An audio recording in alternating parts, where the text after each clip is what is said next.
At Learn for Life high schools, I can be myself. I can feel safe. I can go to high school at times that work for me. I can prioritize my mental health. I can have a better school-life balance. I can work at my own pace. I can control my narrative. At Learn for Life high schools, I can control my own education. I can change my story, and so can you. Enroll anytime to control your education, completely free.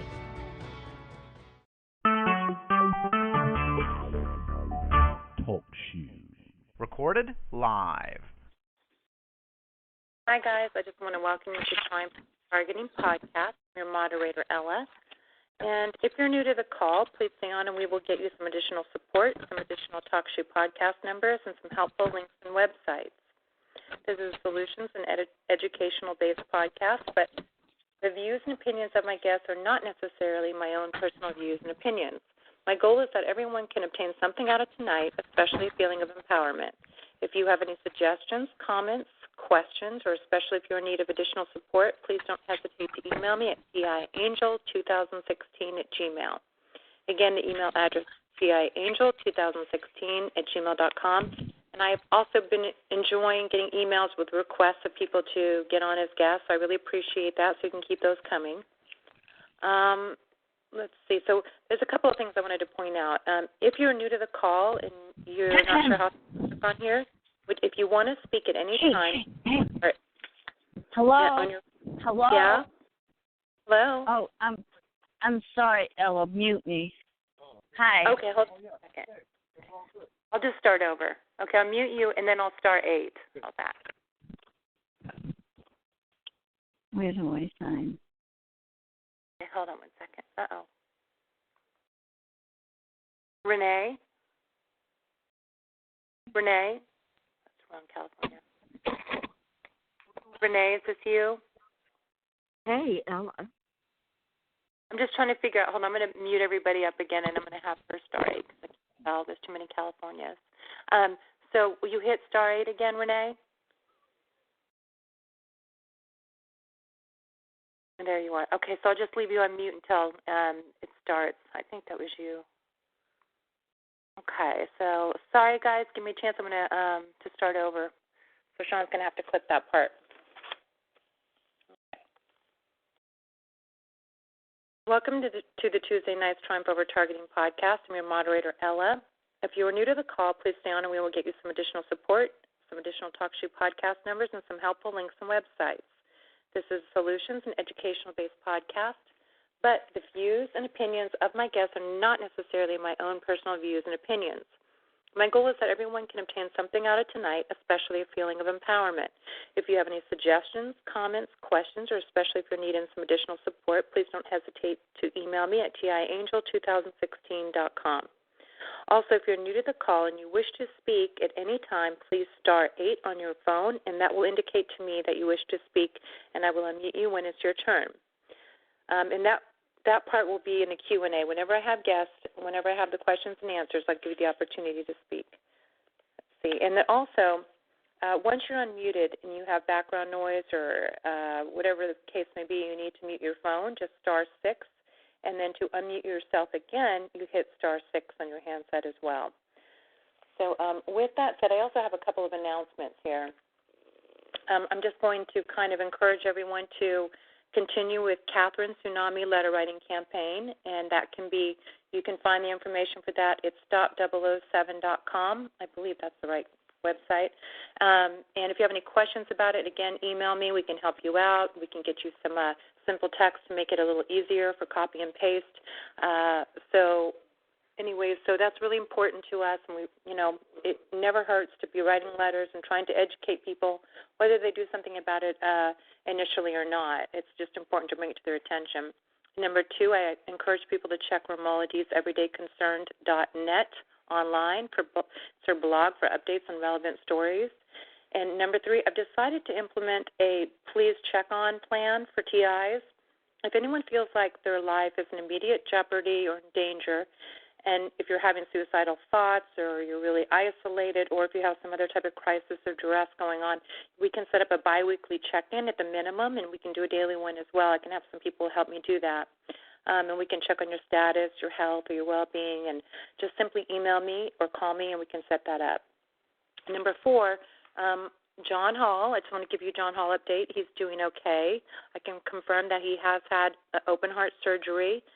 He had a triple bypass, and that he is home resting and healing. And I spoke to Desiree, his close friend and ex-girlfriend, and she also mentioned that he felt a hit from a directed energy weapon a few weeks ago, and it dropped him to his knees. And a couple of weeks later is when he had the heart attack, which was the Wednesday prior to Easter. But the good thing is, he's on the mend, and he made it through, and he has a lot of support, and so we just have to say our prayers for him.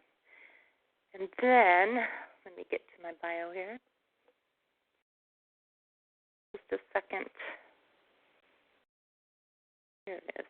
So I'm very privileged and happy to have Renee Pittman on tonight. We've been talking for about 7 months, and we've been planning this, and a couple things came up, and she was planning on coming on 1 week, and she fell down the stairs a couple of days prior to the event. So I'm just glad that she's finally able to make it. And if you don't know who she is, she's a California-born human rights advocate, activist, whistleblower, video documentary producer, author, and blogger extraordinaire.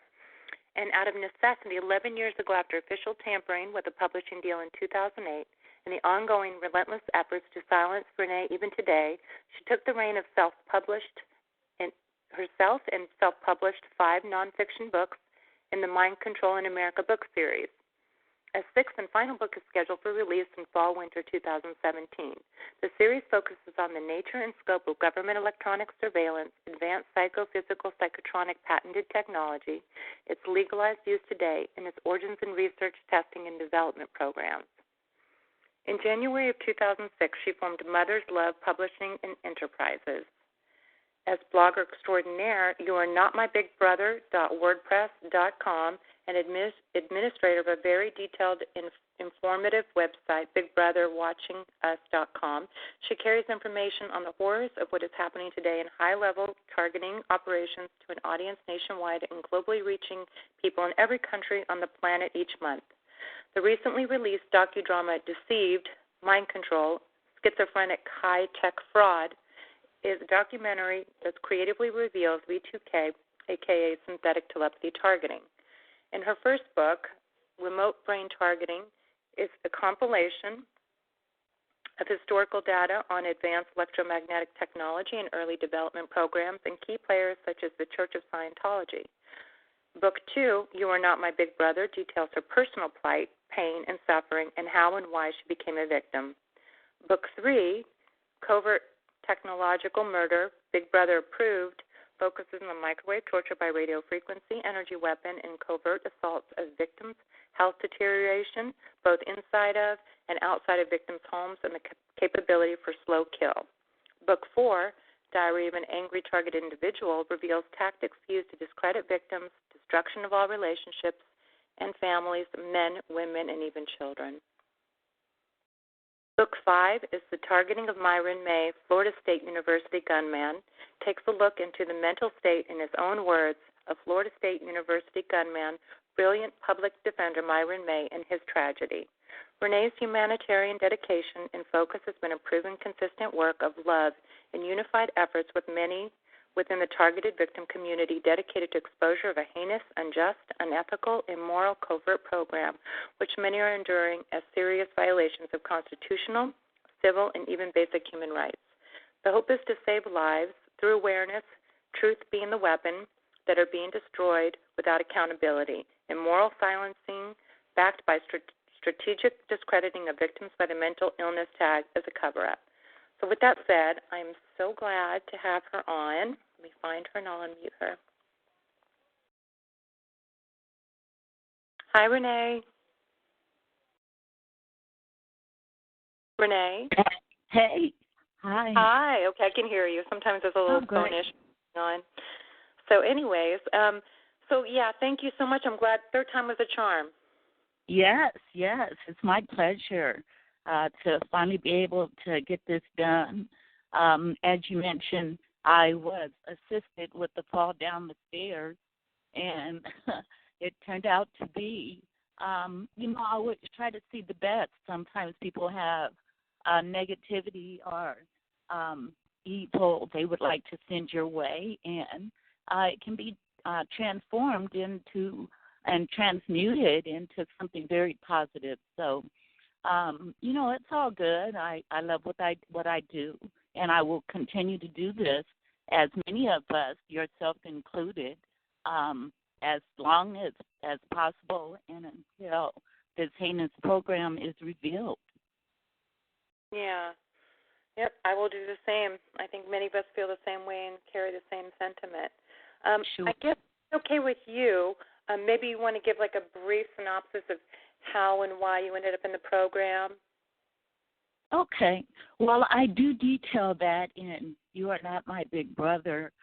What happened with me, well, first of all, with my experience, I am, and that's what Deceived Beyond Belief is about. This program dates back decades and generations in families. Some of my earlier experiences were as a young child, around 4 or 5 years old. Today, when I associate, after fully understanding the mechanics and the machination of this program and how it's structured, I actually realized that I've been targeted since I was a kid. And that, when I look back, I would have to say that throughout my life, I can detail, which will be detailed in Deceived Beyond Belief, how attempts have been made to manipulate and influence me to destroy my life. I mean, as far as I can recall, situations as far as age 13, again around age 5, again in my mid-20s, this effort actually, I believe, played a pivotal role in the destruction of my marriage. And I have 3 kids, 15 years married to a cop, that as a result of that marriage, and when I look at their lives, when they were growing up, being a researcher of this program, and I can see that there was definitely influence throughout my life with this program, and I think that the history of this program documents that it dates back, thousands of years if you really want to try to understand what's happening today. There has always been, and again, my book, You Are Not My Big Brother, it does detail how I went to the VA hospital and ultimately I left there being in this program. Sometimes when you start talking, I'm a female veteran. I was on the personal staff of several generals, the last position of 4-star general. During the time that I was in, I received Army Commendation Medal and so forth, and was on the fast track, making sergeant in 3 years. I was on the fast track for a career in the military.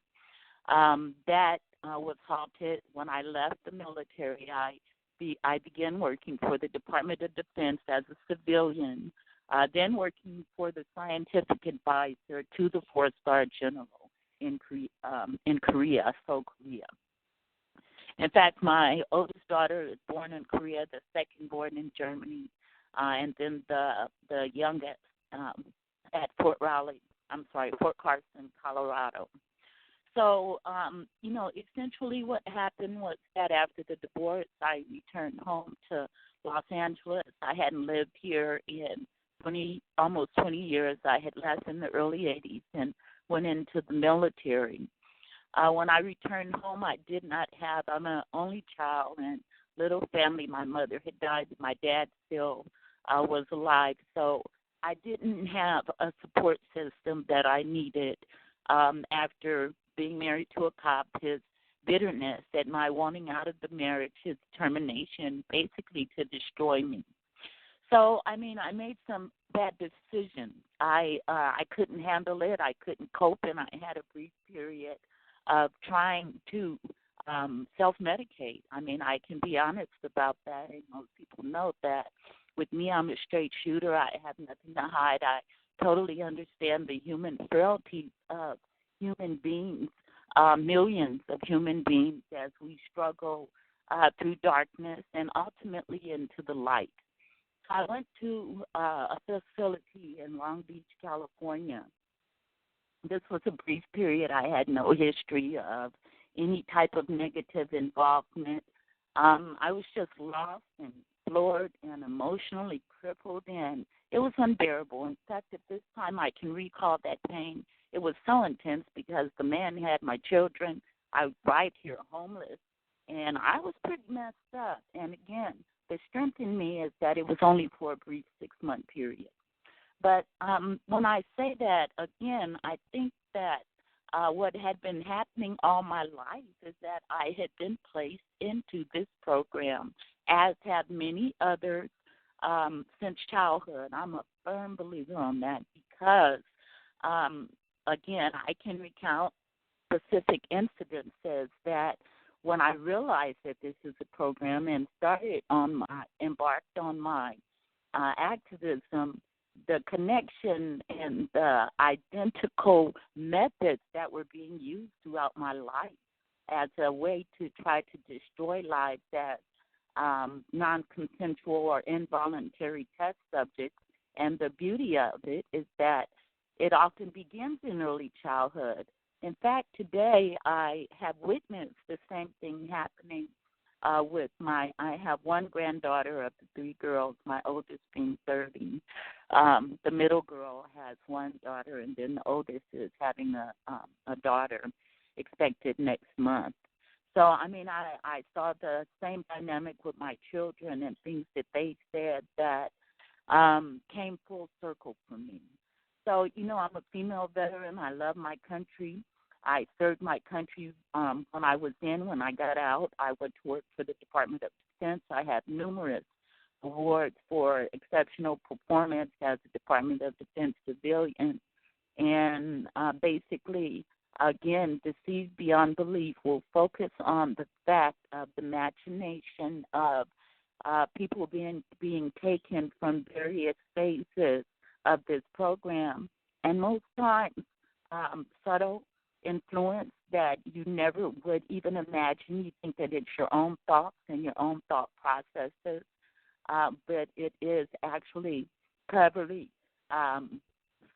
phases that many have been taken through early development and all the way into adulthood.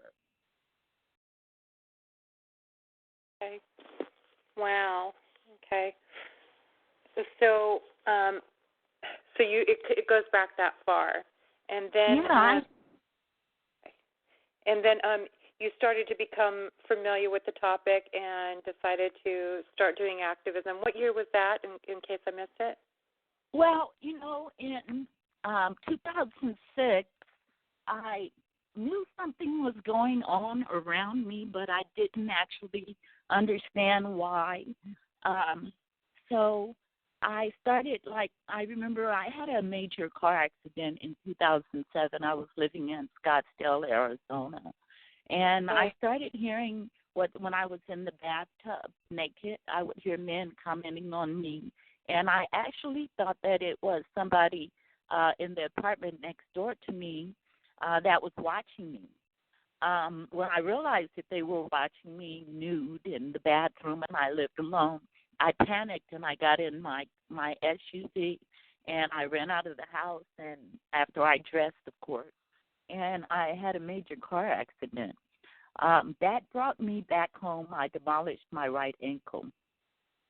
That brought me back home because when I arrived after the divorce in Los Angeles had grown so much that it was a bit much for me. I had totally changed from the environment that I had grown up in as a child.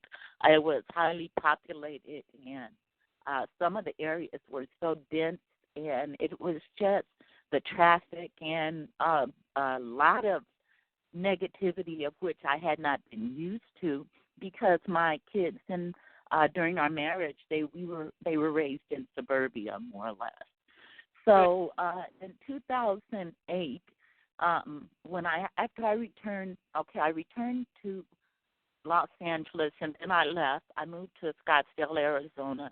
I had the car accident, and then I returned to an area in Long Beach called Signal Hill.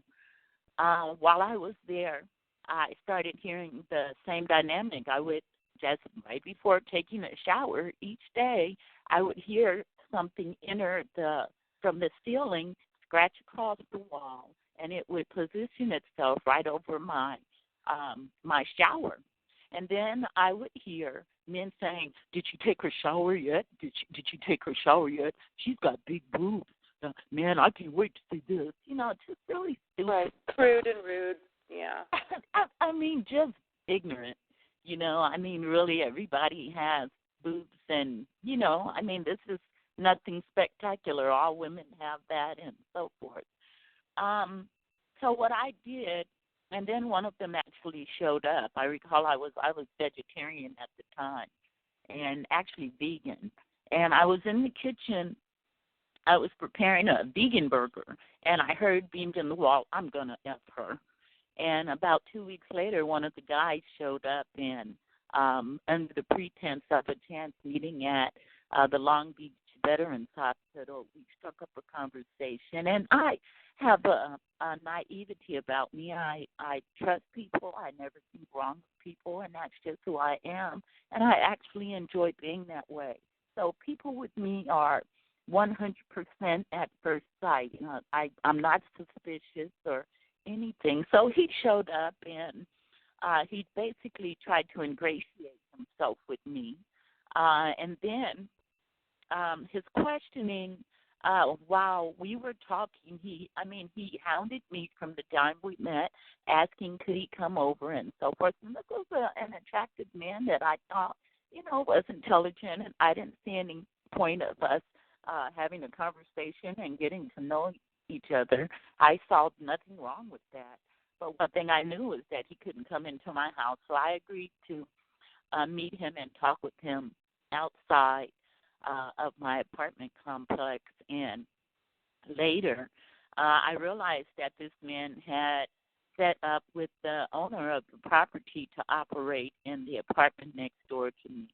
One night around 4 a.m, he called out my name, Renee. And when I woke, believe it or not, there was a beamed hologram standing there before me of some little monstrous creature. And me, I'm not really a scary person. I remember I blinked trying to make sure if I was seeing this or was I still dreaming. I looked into the eyes of the hologram, and I could see inside of the eyes an operations center. The eyes were empty except for bright light. From that point on, I started documenting everything that was being said and done around me. My books materialized because I naively thought that if they thought that I was going to publish what they were doing, that they would come into the open and that we could, take this matter, before a justice system or come into the open and reveal yourself. So that didn't work. When I was working on the documentation, I ended up with about 1,000 pages on my laptop, and you know that you only need about 300 pages per book. So when one of the guys in the background of my phone said that book will never get published, then that was my determination that it was going to get published. So as you stated, I did have a publisher. We had embarked on the book and finalization of the manuscript, creating the first book, which initially was "You Are Not My Big Brother," and then I went back to remote brain targeting, a compilation, deciding that I needed a foundation for everything that I was later saying in the rest of the book, and that it required scientific open literature evidence that there are amounts of substantiating information on this program dating back decades that I needed to have that foundation. So book 1 became book 2, remote brain targeting became book 1, and so on and so forth as I continued to document. I wanted to tell you that what is happening today actually can be traced back thousands of years. So when I say that many people in this program, without even realizing it, and the sad part is that if you're manipulated from a child and you have a subtle influence around you, you kind of are not being allowed to develop into who you really are because you have a very subtle influence. And, I find that a greatly horrifically monstrous. But we must understand that there has always been efforts by a small governing body determining themselves as enlightened and hoping to remain in power. As a result, this necessitates actual control of individuals, groups, communities, and ultimately populations of people globally. In fact, regarding targeted individuals, there is documentation of what appears to be victimization through mind control, possible technological use, originating actually by the Freemasons on the non-Freemason civilian population. In 1717, non-Freemasons became suspicious, believing Masons were actually using mind control on them. As a result, a group calling themselves the Mad Hatters crafted tinfoil hats, believe it or not, and they felt that by wearing the hats that their minds could not be controlled or their thoughts read by Freemasons. The actual first recorded use of tinfoil hats happened in 1927. It was a result of a short story by Julian Huxley entitled The Tissue Culture King. In the story, the main character discovers that caps of metal foil would block the effects of telepathy. Today, it is common knowledge within scientific specific circles and specifically within the military-industrial complex that telepathy means synthetic or artificial telepathy, which is also known by the Department of Defense as the voice of God, using microwaves as a carrier for the being hearing voices effect. What is interesting about that is that Julian Huxley also published his information on caps made of metal foil in the Yale Review in 1926. This was prior to his short story. And in the review the Yale Review in 1926, he stated, metal was relatively impervious to telepathic effect and prepared for ourselves a sort of tin pulpit behind which we could stand while conducting experiments. This combined with hats of metal foil enormously reduced the effects on ourselves. However, I want targeted victims to understand that the advanced technology and the being patented radio wave technology today, aluminum foil does not stand a chance as a form of prevention against the biological effects derived from the weaponized use of the electromagnetic spectrum. Targeted victims today saying that they are victims of psychological, electronic, advanced patented technology, our thought and mind control have actually become the butt of discrediting jokes in the media and labeled tinfoil hat wearers without awareness of the origin of the tinfoil as a so-called deflective device. So I know I kind of went around on a lot of things, and I hope that I answered your question. If not, if you'd like for me to go into detail on anything, then please let me know. Well, you have such an amazing understanding of patents and the history, which you kind of went into a little bit. And the other day, I think it was just yesterday or 2 days ago, we were discussing, electricity and electromagnetic energy, and we got on the topic of and I love that conversation we had. And we know here in America, people are not educated for various reasons that you and I both know about. They're not educated about Tesla and his findings and his technology. So can we just have that discussion again so they can hear it as well? Because you have, sure. You're citing your information, and it's Sure. based on specific research. I really appreciate how you really do your homework. Okay. The electromagnetic spectrum is the connection of electromagnetic waves arranged according to frequency and wavelength. The sun, earth, and other bodies radiate electromagnetic energy in varying wavelengths. And I'm reading the definition here of the electromagnetic spectrum. Electromagnetic energy passes through space at the speed of light. The fact is, and this is me stating that, and as many recognize, the human body and all life on Earth is bioelectric, and it resonates to this spectrum. Moving forward, I'd like to just give a brief history of Nikola Tesla, who was born in 1856. In the late 1800s, he was an inventor, an electrical engineer, a mechanical engineer, a physicist, and futurist, who is best known for his contributions to the design of the modern alternating current. The AC, or alternating current, is the matter in which electric power is delivered to our homes and businesses.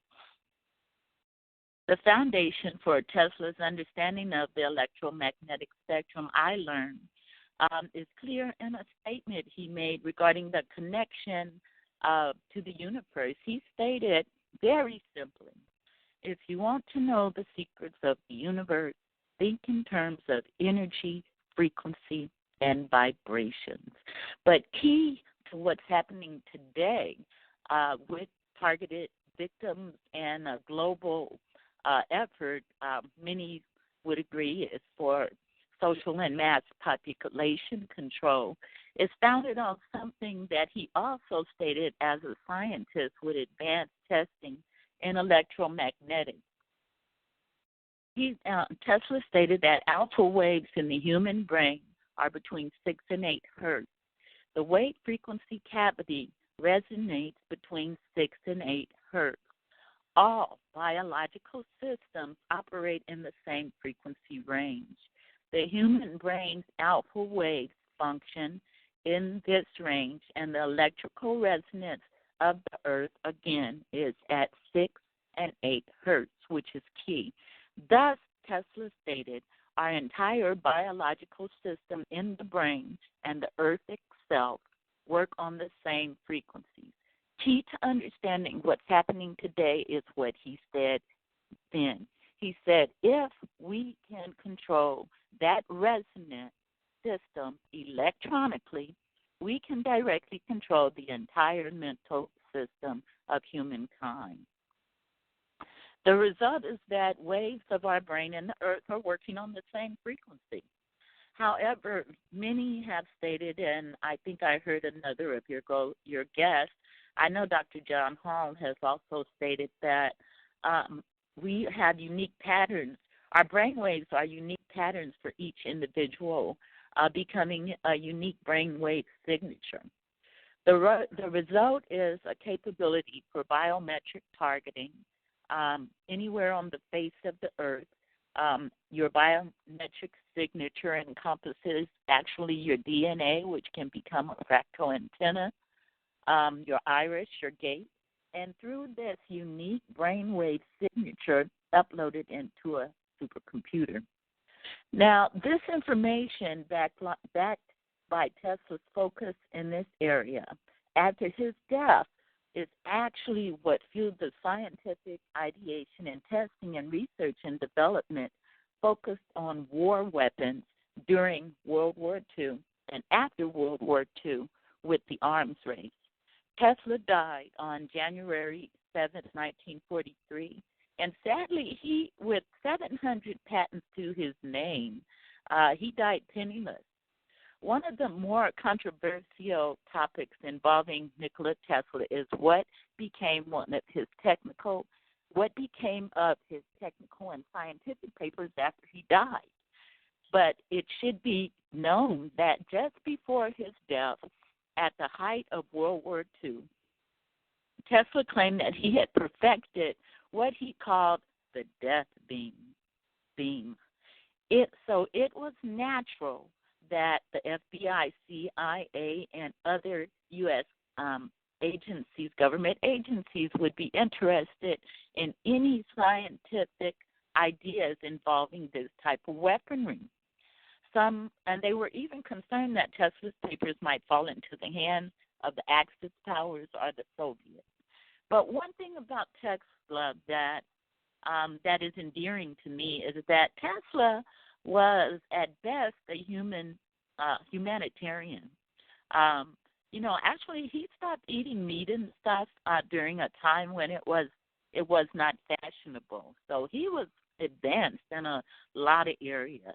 For example, he just seemed to be so spiritual and had such ideals, and he wanted the world to have free energy. Unfortunately, everyone around him, or anybody that cares about monetary gains, it didn't really work out for their agenda. So a lot of this information was just kind of shoved and swept under rugs. No one talked about it. They didn't teach about him or anything. So as you and I both know, that we've taken the time, or maybe the way I was raised, and maybe from you doing your research, we both realized that he was a very great man and didn't get the credit he deserved. And I didn't know why that was until later on in life, when I started to realize why there might be some benefit in shutting him up or not sharing his information.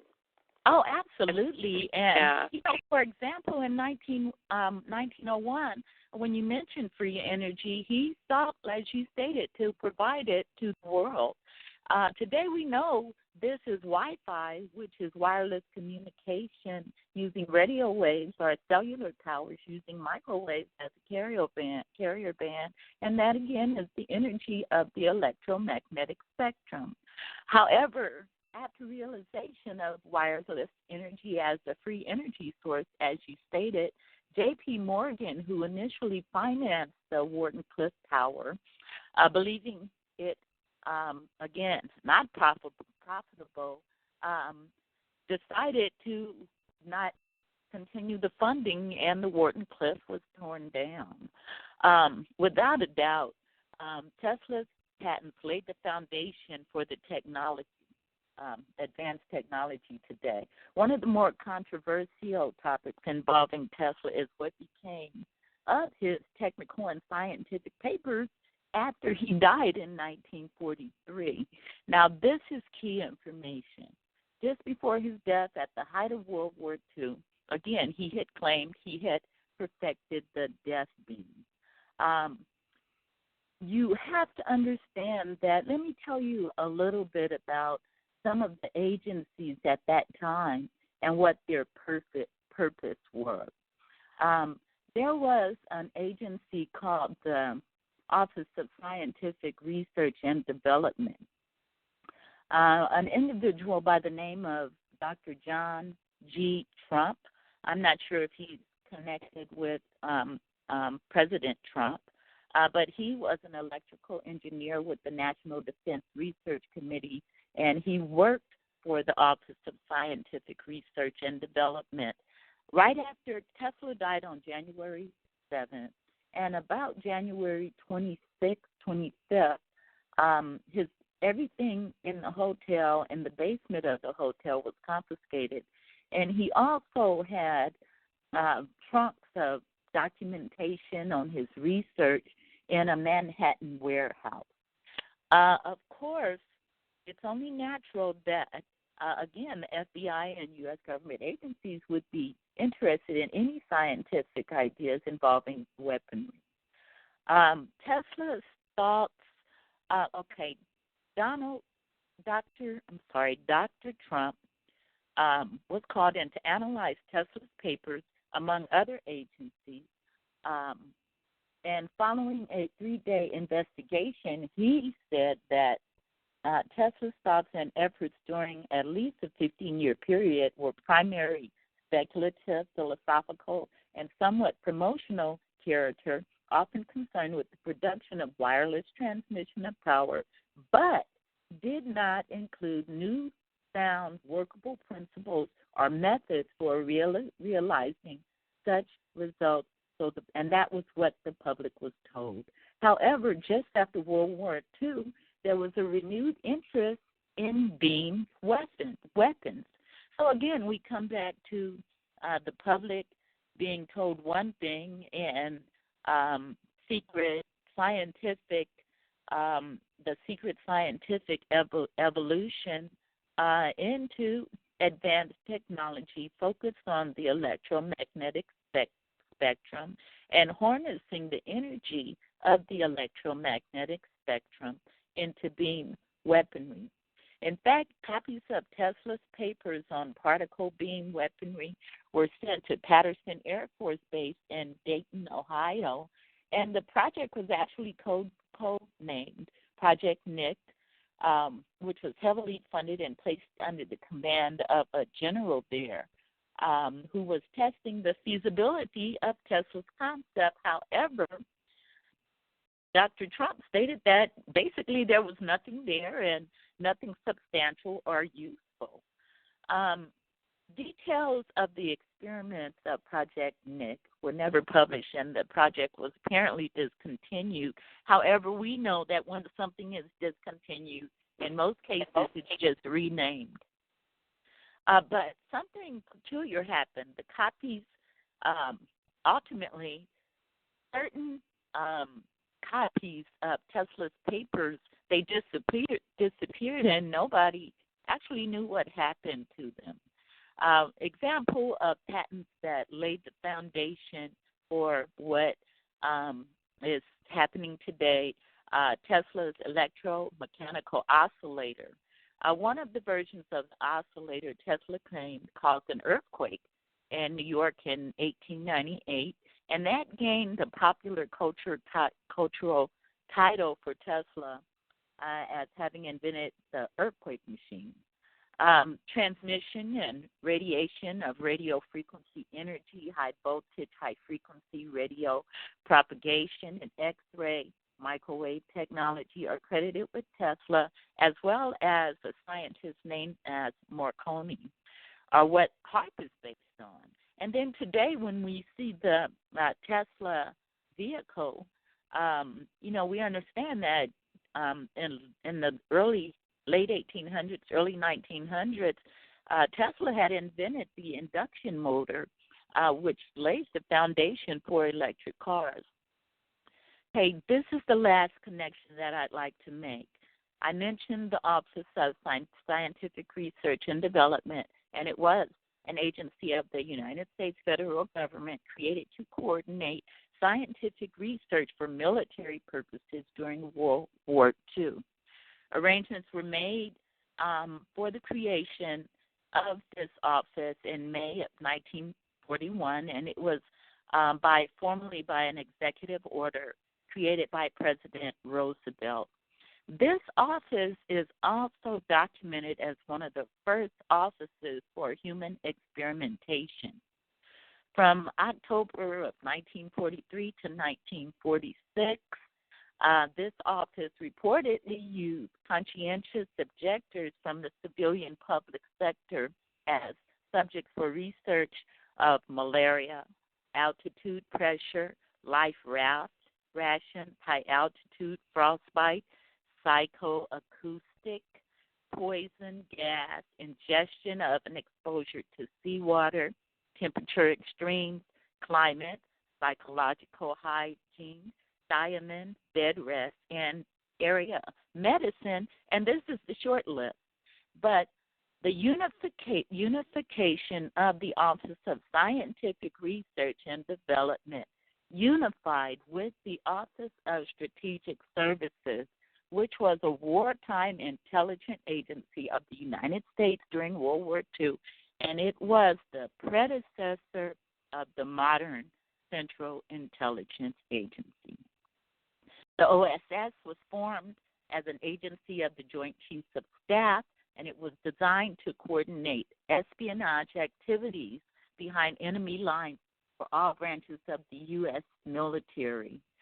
Other OSS functions included the use of propaganda, subversion, and post-war planning.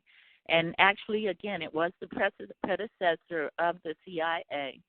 The OSS was dissolved in 1945, and it actually became the Central Intelligence Agency. The unification of these two offices, Office of Scientific Research and Development and the Office of Strategic Services, unified and embarked on various projects such as Project Bluebird, which is the trauma-based dissociation of the human mind and creating alters, that later became Project Artichoke, which ultimately followed by Project MK Ultra, which was the longest-running 20-year official government mind control efforts, testing many areas, drugs, both illegal and legal infiltration.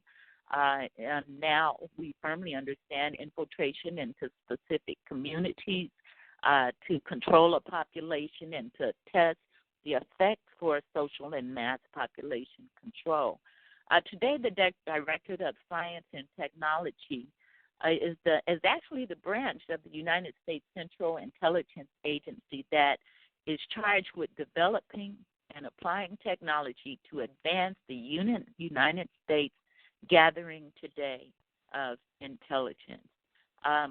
What's tying in the unleashing of this technology on targeted individuals, but then again, this is happening all over the world.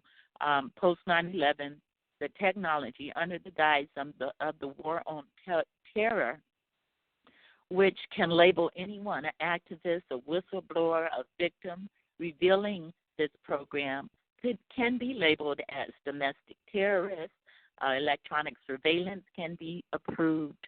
And if you check my website, bigbrotherwatchingus.com, and go to the technology approval, it states that it's legal for the military, heavily involved, because we're talking military technology, and of course the involvement of our beloved troops under orders who are using this technology post 9/11 after the unification of not only federal agencies but state, local counterterrorism divisions and numerous fusion centers and state-of-the-art operation centers, or are also called state-of-the-art operation centers across the U.S.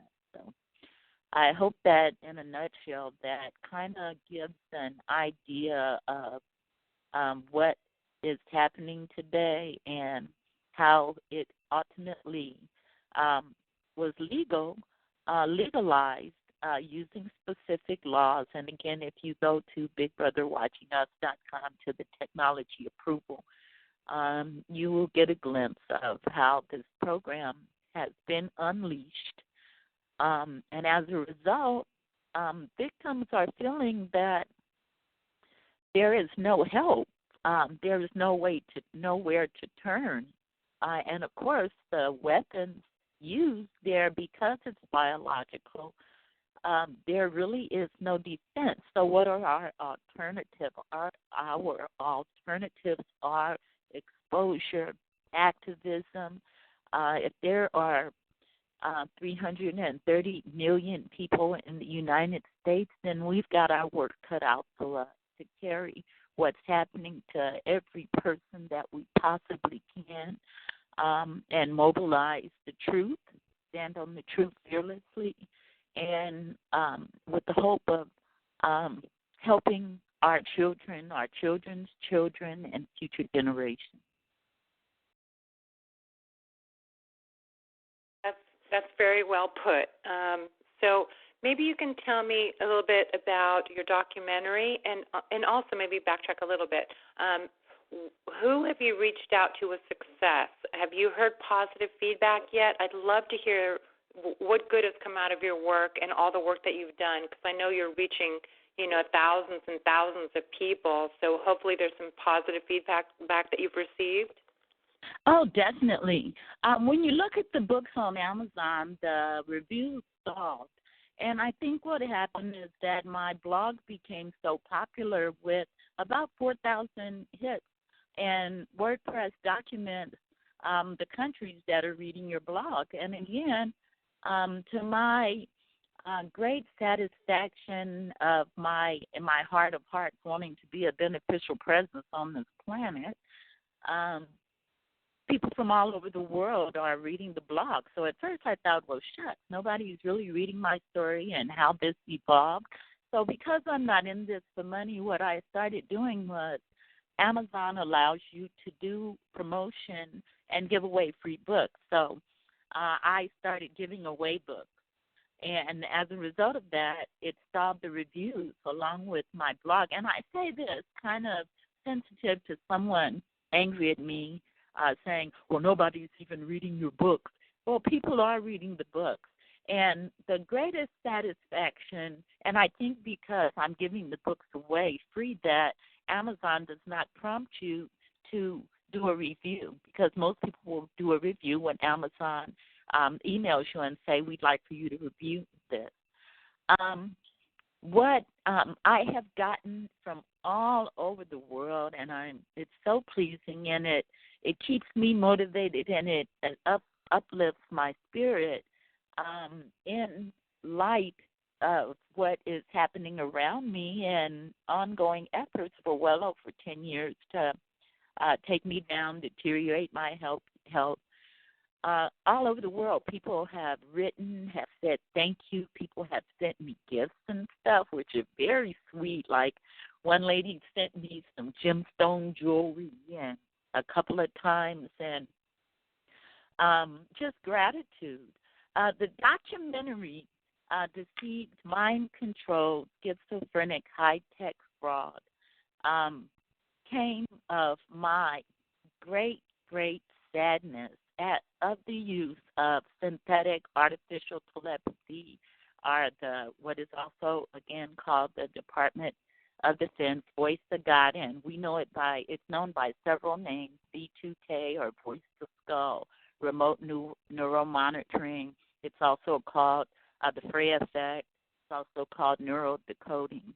That came out of, first of all, individual told me to stay away from that subject because there is no way that we should connect targeted individuals with the use of this technology, because they felt that it could be misconstrued by the population, that supposedly this is factual, that instead of it being patented technology, that individuals are actually hearing the voices of aliens or demons. And I took that personal because I believe that the truth is the truth, and the truth is our greatest weapon and our greatest asset, and the truth is unbeatable. Inevitably, the truth has always won. It has always won. I mean, it doesn't happen overnight, and, at times it might get worse before it gets better, but the truth ultimately will win. So with me, I'm like, well, why should I be afraid of the truth? So I decided that, this needs to be something that this population of millions who haven't a clue of the thousands, the small percentage of thousands upon thousands of victims within the United States and globally that are experiencing not the being voices of aliens or demons, but operators sitting in these advanced state-of-the-art operation centers using patented technology that actually it goes back all the way to World War I. Individuals working on the railroad noticed that microwaves were carrying a humming sensation that vibrated inside of their heads. So, and again, we can go back to 1717. The Mad Hatters actually thought that, their minds were being controlled. So that came from somewhere.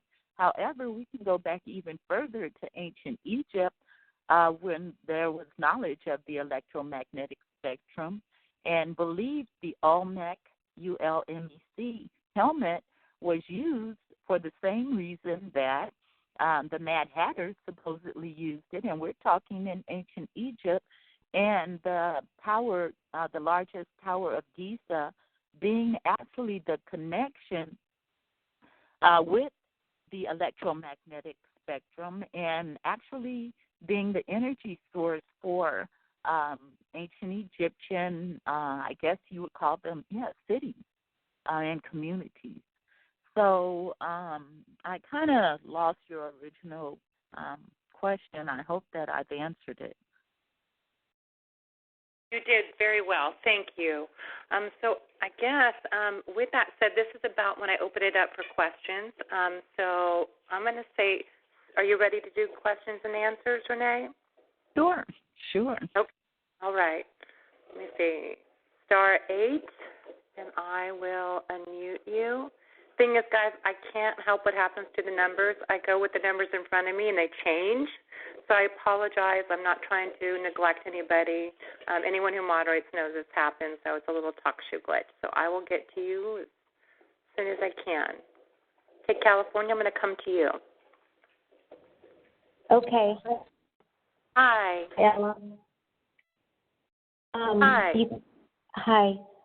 First question was, did she say her website is Big Brother is Watching Me? No, it's BigBrotherWatchingUs.com. Oh, Watching Us. Yes. I'm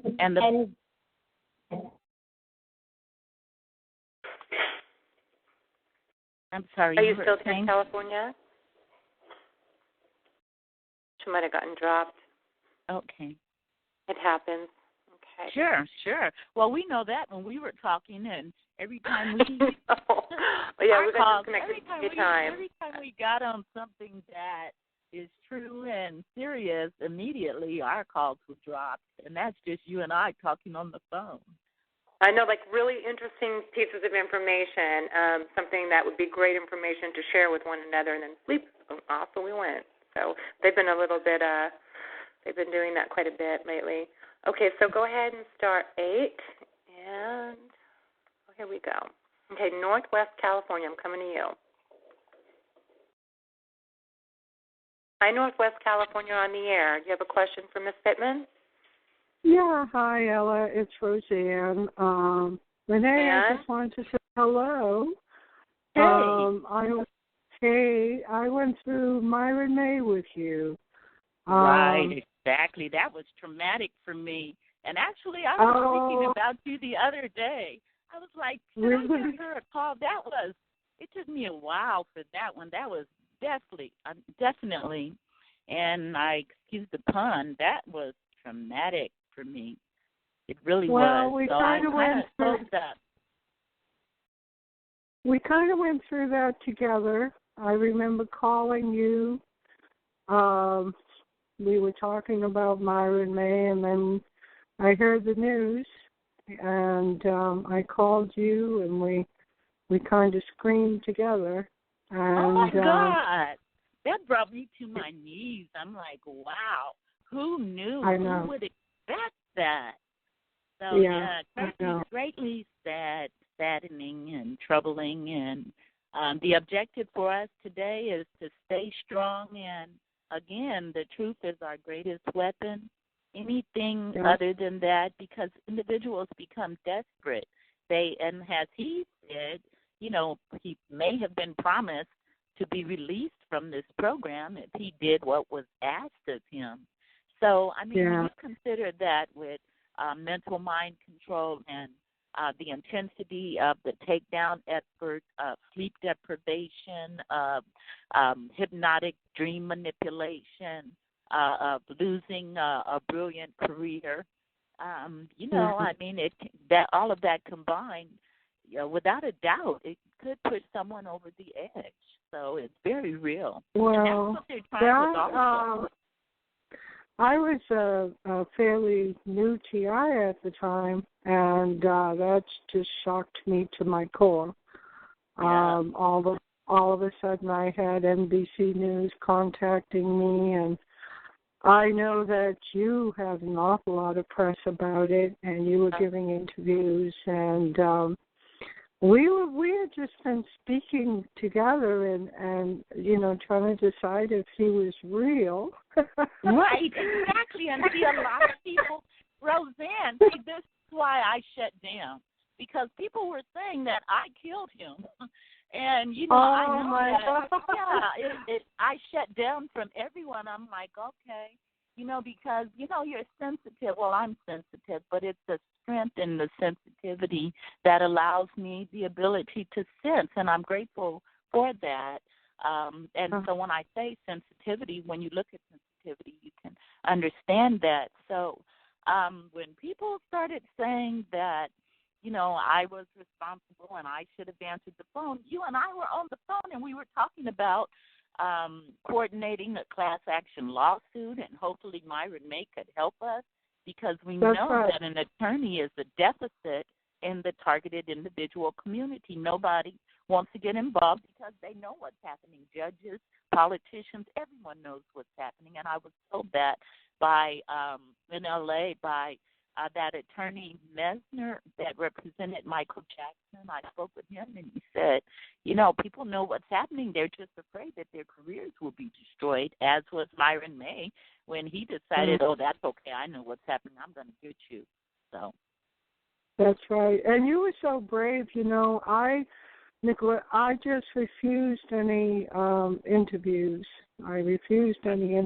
And you took them up, and I remember these accusations coming, and I lost touch with you. I couldn't get through to you, and I was getting so worried because, you were giving interviews, and the backlash was really unpleasant.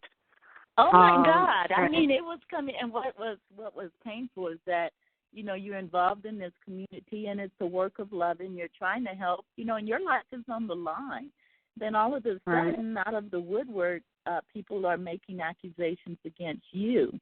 So, we're dealing with people on social networks, and, that of course, there can be a bond established gradually, but that doesn't happen overnight, and trust is sacred.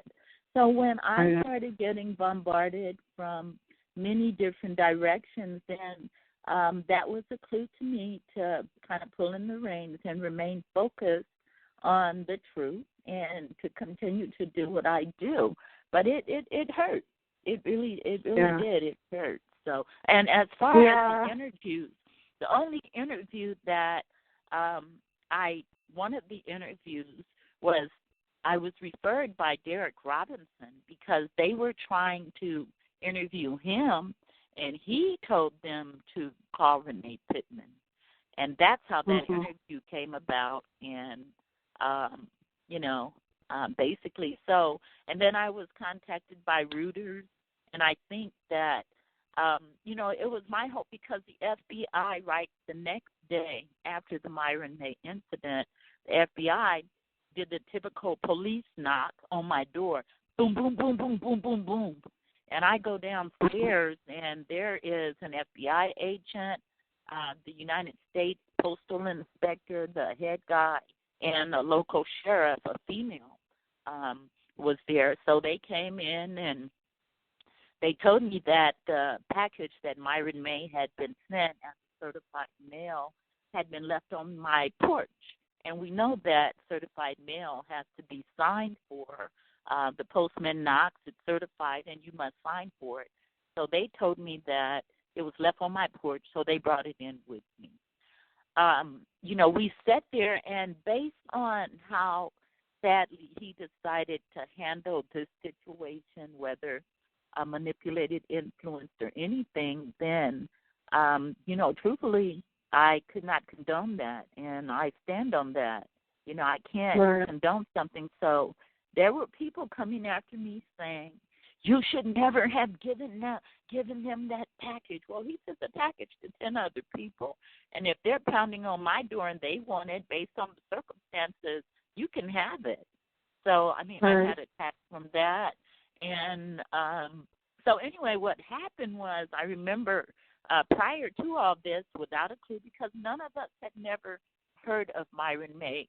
All of us heard of him at the same time on Facebook, and it was like 6 days prior. Remember, it was 6 days prior to when he made the tragic decision. Other than that, we had never, ever even heard the name Myron May or public defender or anything.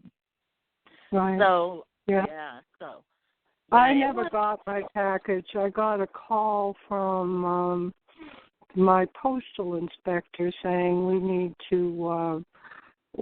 your permission to take this package from Myron May, and I said, okay, fine.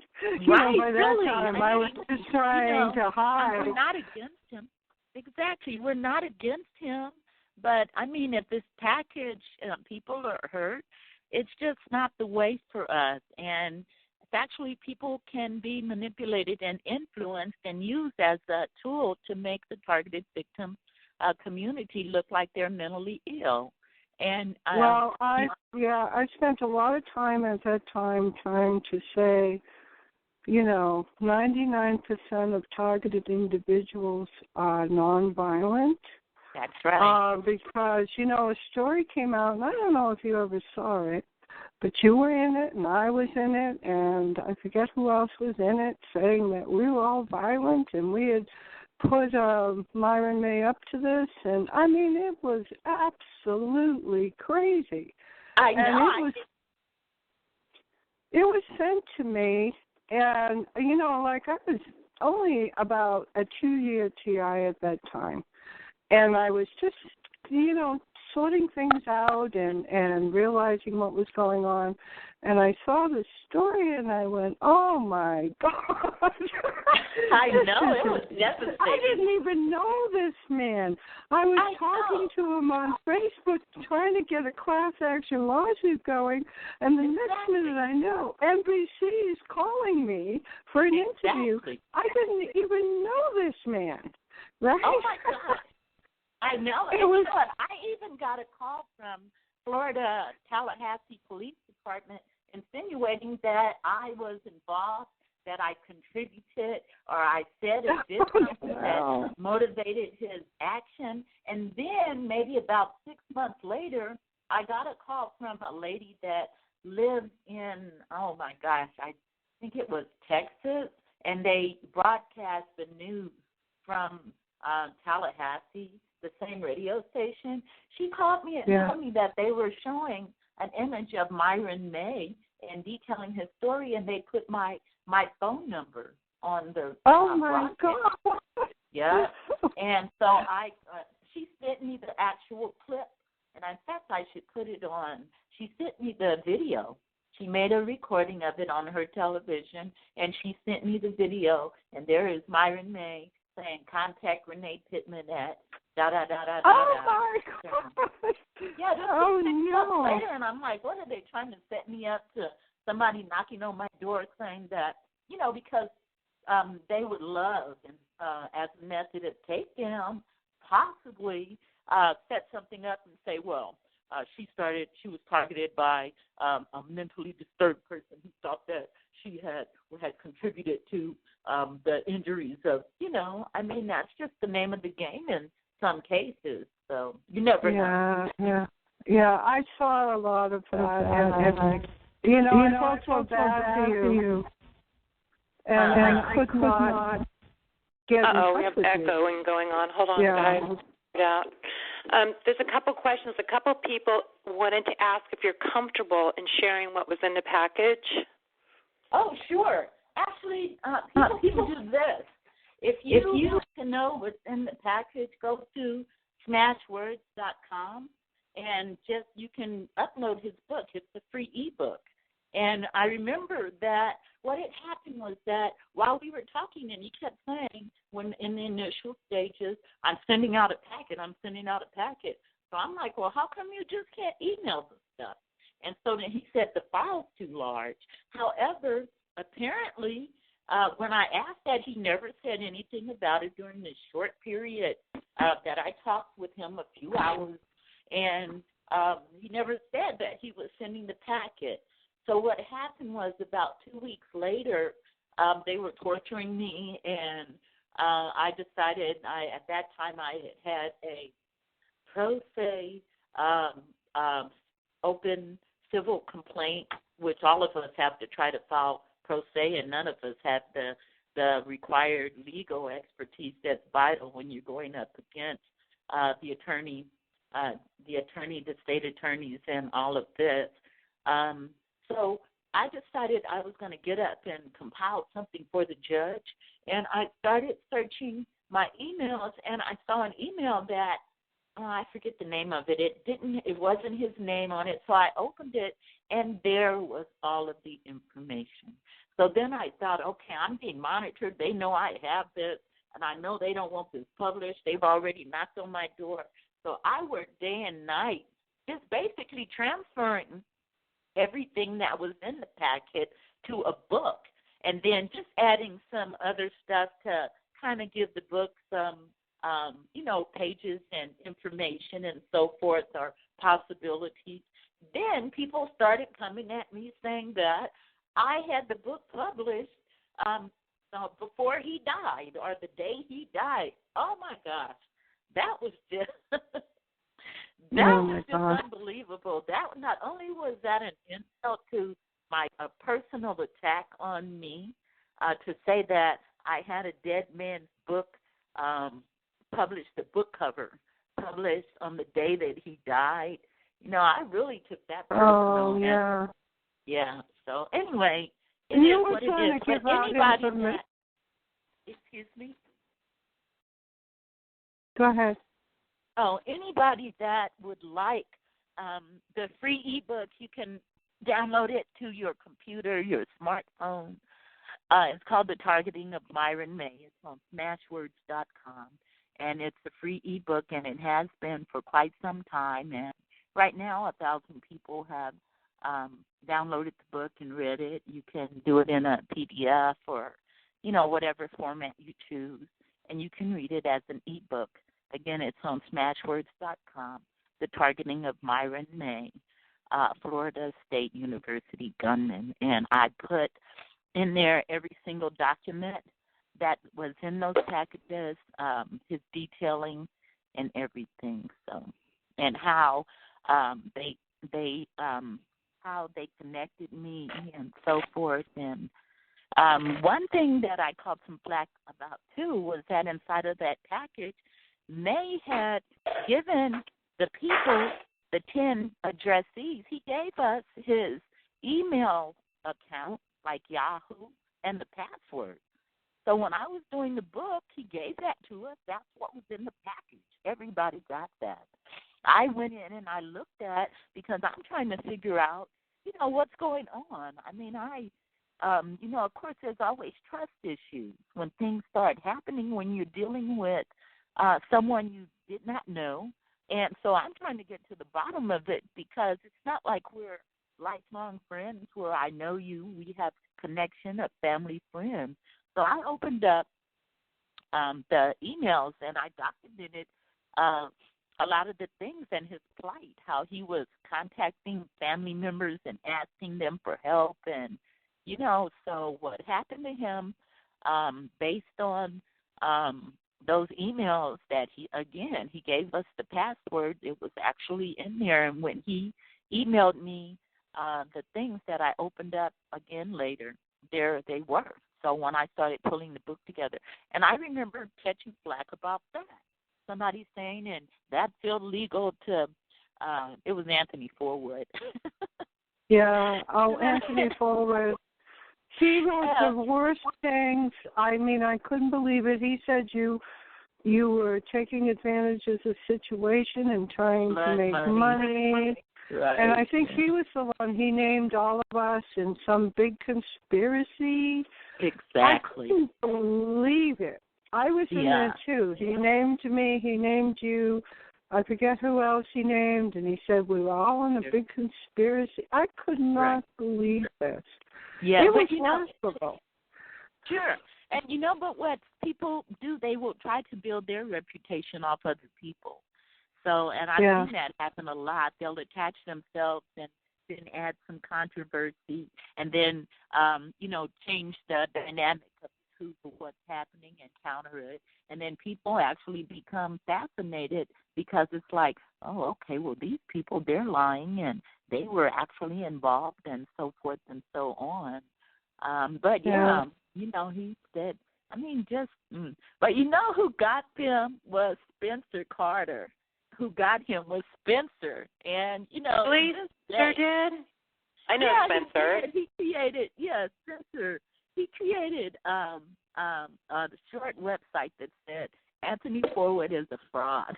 And, I mean, it didn't get a lot of, after Forward kind of quieted down and backed out, it didn't get a lot of views. But if you Google it, Anthony Forward is a fraud or something of that nature, I got to pull it up. And I know, and Renee, when I saw that, I'm like, Spencer is so sweet. Is this really Spencer?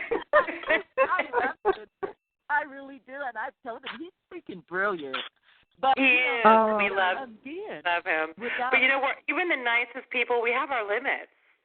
Some things will just, it happens, and sometimes you just got to speak out against, people who are trying to infiltrate or people trying to create disinformation or cause problems or create, separation, the community and splinter, all that stuff. Sometimes we do need to step up and defend ourselves. Absolutely. Sure. Yeah. And, a lot of times you never know who's behind that computer. People will set up identities and pretend to be, Forward or anyone else. Eleanor White, really I had to, one day I was doing, and I document this in a blog, people were coming at me because there was a Myron May story, and many of us commented on it shortly after, saying that, okay, this person, he, very likely and is a targeted victim, and then we start so the disinformation agents, obviously you can tell who they are because the first thing they come up with is the mental illness tag. You're mentally ill. You need to be committed and blah, blah, blah. And then they repeat that over and over and over and over again in the rebuttal post. So someone named Eleanor White, who I have the utmost respect for her work, because when this first started happening around me, she was one of the first people among a few others that guided me toward the light and the reality when you start doing the initial research. But I have this person show up, and all of a sudden, she's on the team of the other people. I thought she was showing up to help me, and she started showing up and saying about the neurophone and that the satellite can't beam this technology and, and so forth and so on, and it's not true. So there's that disagreement in the community. I'm one of the satellite people, so to speak. So other people are not so much. Yeah. Say what now? What did you say, Ella?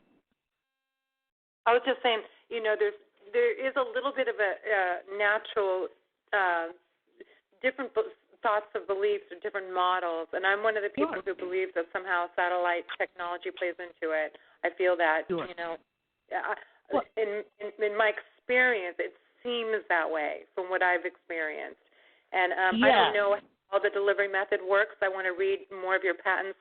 When I first found the community, you were one of my heroes. I bought your book. It was the second book I bought. I bought Duncan because of all the mind control I've seen and everything. That was really, really intriguing to me, and I wanted to know everything about it. And the reason I even had a podcast to begin with was because I wanted to learn about technology, not knowing enough about myself. I started having people on that knew about it.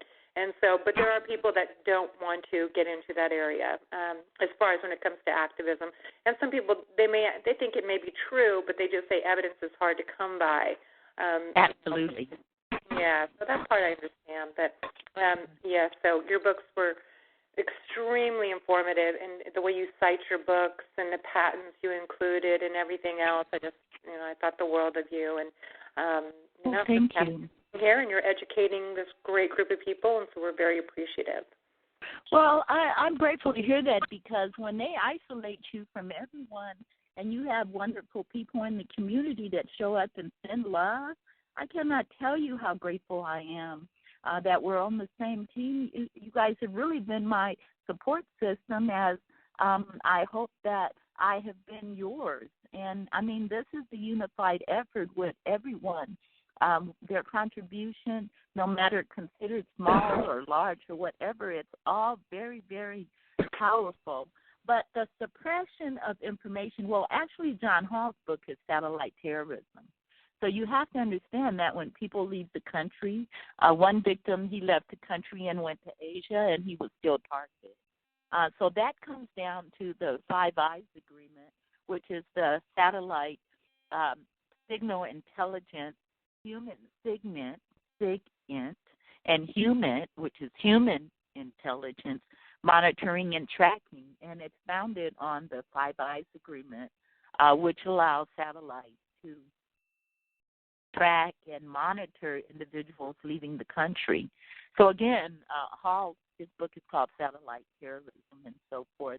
But once people start to become aware of what's happening, you always have this information show up saying that satellites are not real and that the Earth is flat.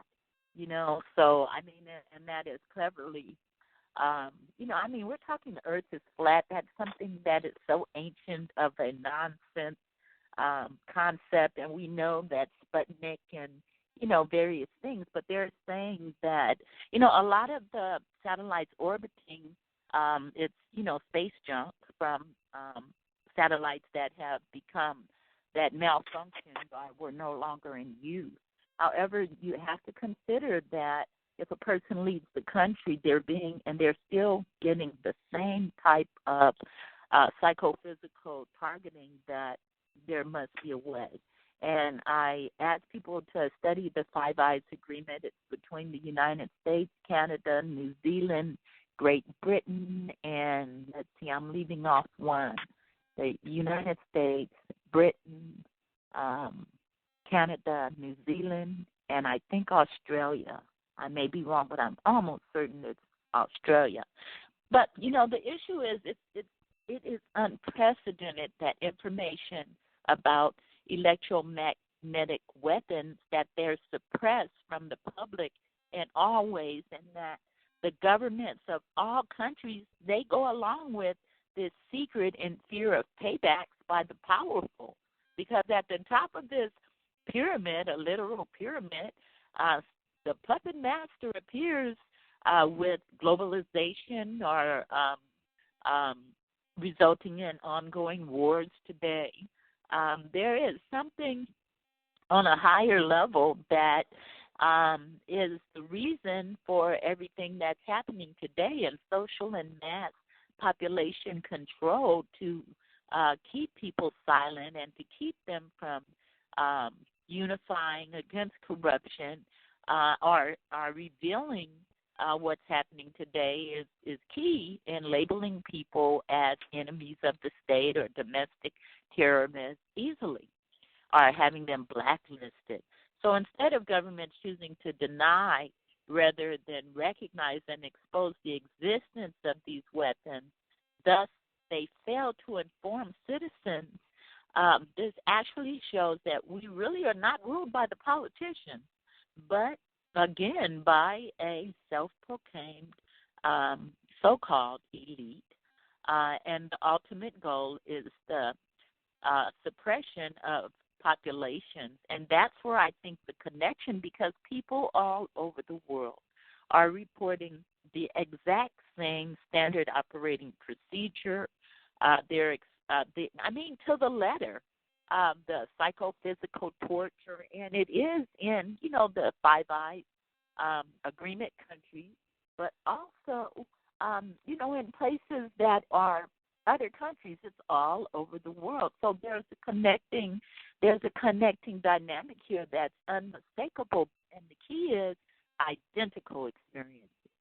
So there is a group of people of whom these weapons are actually tested on, and a lot of people don't like to hear the, guinea pig or testing, or some prefer subjugation, and that's fine, but there is they are testing further development, and that's where the testing comes, because these technologies are in ongoing research, testing, and development, furthering their capabilities and effectiveness. They are often used on random, innocent civilians and come from, again, all over the world. And we know that these are targeted individuals or targeted victims, and despite being kept totally isolated by the attackers, we found a way via websites, blogs, the internet, writing individuals hoping or at least leaving a thought in someone's head that this person did write me about this, although, we haven't gotten a lot of help from politicians. Again, at the website Technology Approval, you can see that when they legalized this program for research activity for the military and law enforcement, that set the stage for them saying that, well, this person, we can say that this person broke the law, and it's a testing program that'll last for 20, 30 years. So in that revelation, it has nothing to do with an investigation. It has everything to do with testing in order to further the development and capabilities and the effectiveness of this technology as it continues to advance. And the Department of Defense contractors are on the case. They're on the ball because it's billions of dollars funded for this program, the Black budget. We're talking 30, 40 billion. So, what can we do? We continue to do things like you and Roseanne and many of us, and ultimately you have to have faith, inevitably. Good, yeah. Inevitably. And the truth, I really think humanity, the essence of humanity, of being a human being, and there's plenty of people that are like that, is going to become more important than money, because we know there's billions invested in these programs, and people are making so much money, this cash cow thing that they're doing. But ultimately, people are going to be outraged because of the inhumanity and all the violations against the Constitution, our civil liberties, and it's just so true. I think people are going to be outraged, and and there's enough people that aren't making money from this, and we're of course still the majority, thank God. So absolutely. It's going to happen, and we're getting close. I really feel that, and the reason I know is I talk to people who have been around being targeted 30, 40 years, and they say that with technology, as awful as it's turned out to be when it's used upon us, it's helped us get the word out. So absolutely. Yeah. And I think that we are an example, because you have to consider the silent sound threat presentation system, which again is a method that dates back to the end of President Eisenhower's presidency as a method for influencing large populations to think and feel a certain way. But however, many of us that are in this movement, which is snowballing, we broke through it. So with that said, others will come out of it too. But we are put in a position, and again, I believe with all of us, it's a work of love. It's not by choice that we're put into this position for even a human frailty, a brief human frailty, or people are being targeted for every reason under the sun. You're put in a position to stand and fight, and especially when you find out the truth and reality of what is factually happening, the foundation that it has been going on for dating back to officially to 1945 and before when World War II ended and the Cold War arms race and so forth. These are humans, and they are degrading. These are degrading crimes against mankind, and it is a disgrace to the human race. It's so powerfully sad, makes you sad, but then again, you turn that in, you transmute that into light and energy for good, and help as many people as we possibly can. Wouldn't you guys agree? Yeah, absolutely, 100%. Yeah. Well, I have another person that's in line here, a woman named Memoir. I'm sure she has a question for you, so let's go back. So, guys, remember to keep the questions a little bit short. Just be conscientious that other people want to ask questions as well. Hi, Barbara. Oh, my gosh, you caught me so by surprise. Sorry. No, it's okay. You were talking about something, and I was a little confused about it. Do you feel that? Do you or do you not feel that this is aliens and demons? Oh, not at all. The people that not at all, and I think that attaching that to this effort is discrediting. You know, a lot of people. Okay, good. That's great. That's all I wanted to hear, because I heard a little bit of it, and I didn't get a clear picture of what you meant. So absolutely not. And if any of us start to jump on that bandwagon, then it's going to make us all look ridiculous. We have to stay focused on the very good, the very real, red-blooded human monsters that are operating. It's not some demonic. These are people using microwave technology that beamed in. They're very human beings of their voices by this highly developed synthetic telepathy, and they're human beings without a doubt. The other thing I wanted to say was about my Renee and how you were set up for that. You know that, but I do. Thank you. They were blaming you because that's how perps work. They always blame the target. So you're the target, you blame. You are so right, and I realized that was actually a takedown effort for me. And I mean, so people they wanted to shut you up. Yeah, they did, and so that's why I had to question everybody. Even my Renee becomes questionable to me under these circumstances.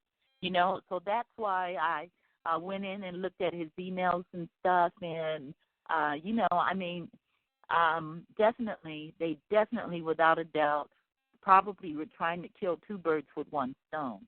Because I remember, because I remember when I was talking about, again, Roseanne and I were thinking of his help for a class action lawsuit because we need an attorney pro se. Trying to defend ourselves does not work. I mean, we don't have that level of expertise that's required, and even though we courageously try, which is wonderful, because with enough people trying, eventually there is an element of power that evolves when you have so many people uniting. But most definitely they, especially with the FBI pounding on my door and the whole Intimidation Act, and, you know, they were just outdone when I found those emails and I published it. So, okay, there's two other things I wanted to bring up. I'm a convert. I didn't believe in targeting. Now, I'm not absolutely sure if it was a satellite or if it was a drone. I tend to think it was a drone. And what it is they've got it stationed so it's about an inch out from the moon, and it follows the moon. It's too near to be a star or a planet or anything like that. So it's either a satellite or a drone. Sure. And I don't care which it is. It's just there. And the other day I took a walk down the lake, and this drone satellite was pulsing. I was standing in about 10 feet from the bank of a lake, a big lake, and they were shooting down toward the lake. They weren't hitting the lake, but they were just shooting at it. Right. And so I'm a convert. Sure. I gotta put you on mute for a minute. My family's calling me about something. Okay. What? Okay, so we'll just give her a second. Okay, I'm back. Thanks. Okay. So I'm a convert to this satellite drone thing. And he didn't do it just once. He did it like 3 times. I walked a few feet away thinking, okay, I got to check this out again. Turned around. He did it again. Obviously, he could see me.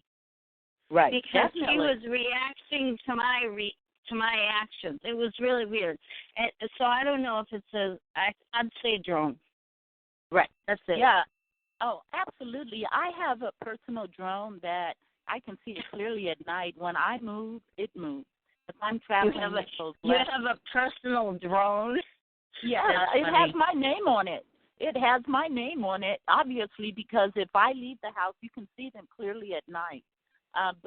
And I actually think that it's being operated from one of the houses around me because where I live, they've mobilized the neighborhood watch program.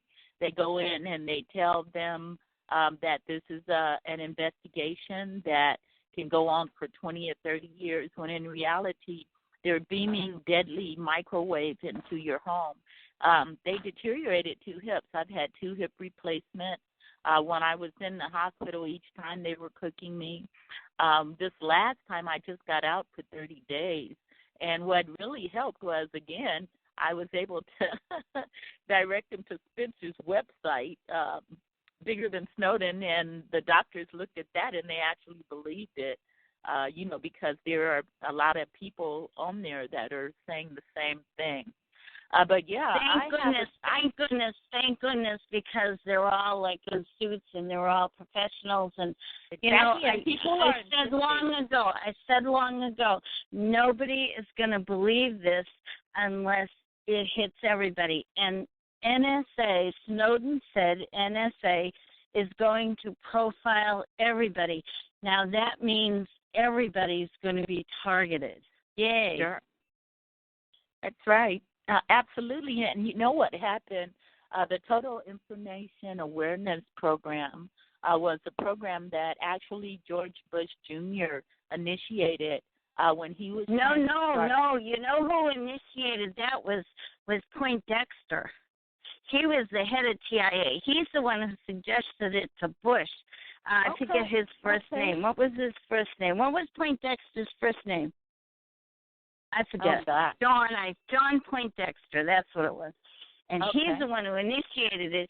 And the reason it didn't go forward is because the symbol of the TIA, the pyramid with the eye on top, that was the TIA symbol. And everybody says, no, that's too much like, surveillance. Well, yeah, and the pyramid of the top, it dates back to the so-called global elite and the Freemasonry and the dynamic of the foundation or the doctrine of Freemasonry and what it's about.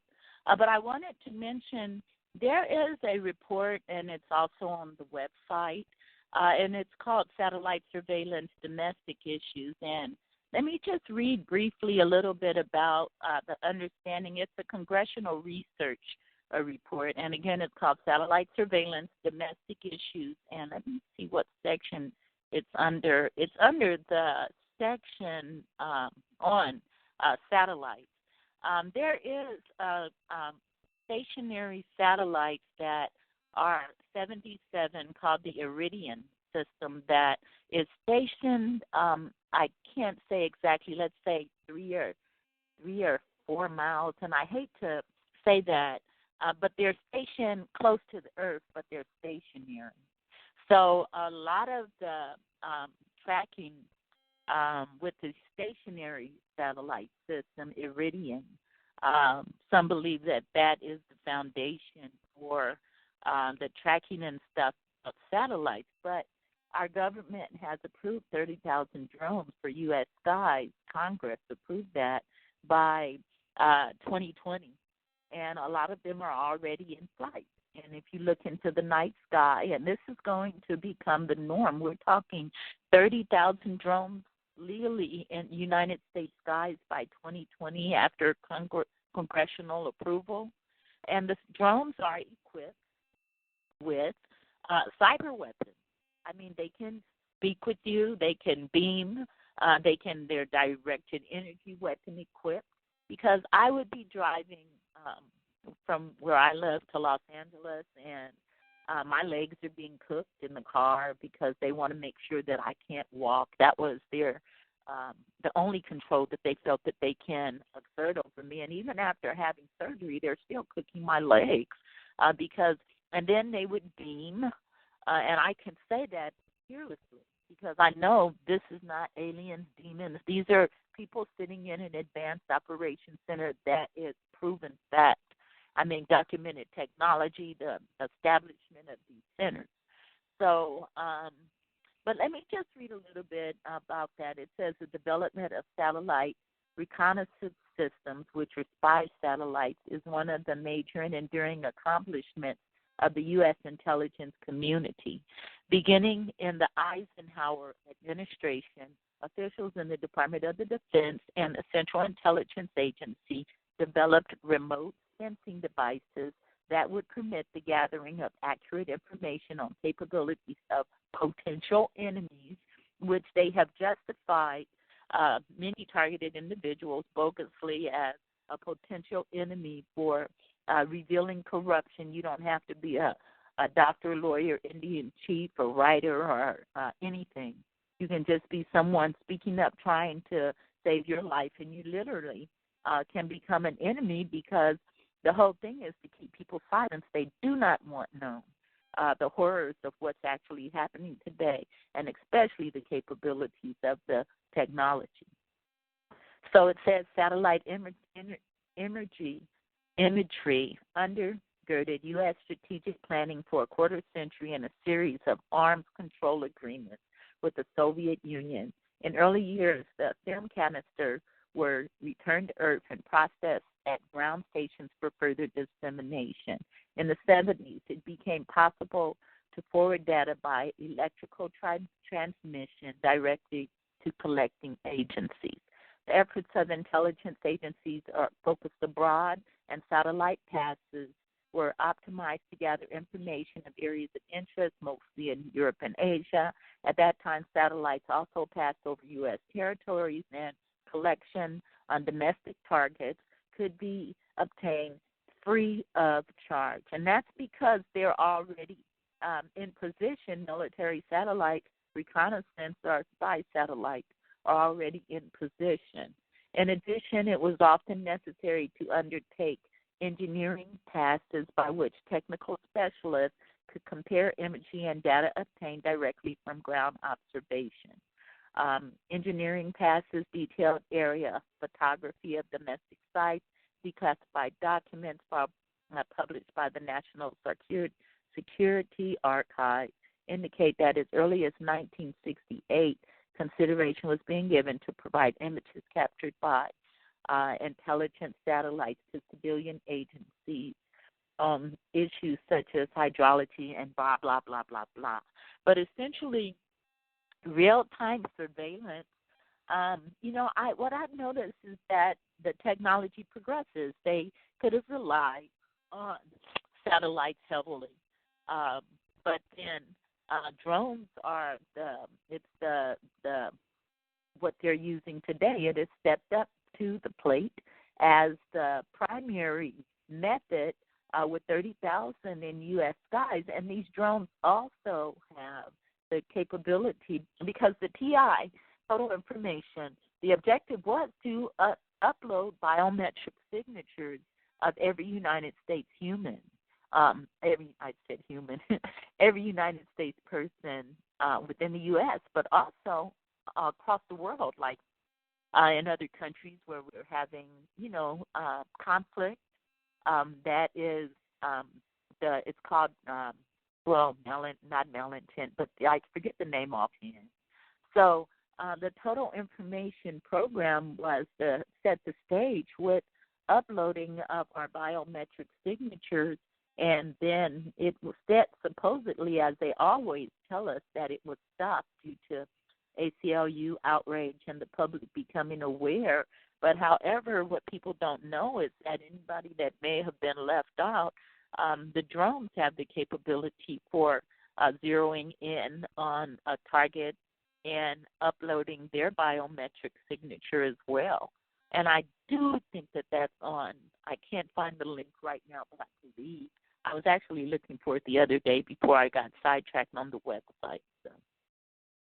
But you have to think, and lastly, you have to think that how are people being targeted when they leave? If I left and went to Japan, the same thing would happen. So you have to consider that And then when you look at the Five Eyes Agreement, I actually have a blog on that, and it's the most recent blog on youarenotmybigbrother.wordpress.com, and it talks about the Five Eyes Agreement and also technology that mentally controls the police force and the military mind control, mass mind control, so that they can continue to operate as the enforcers.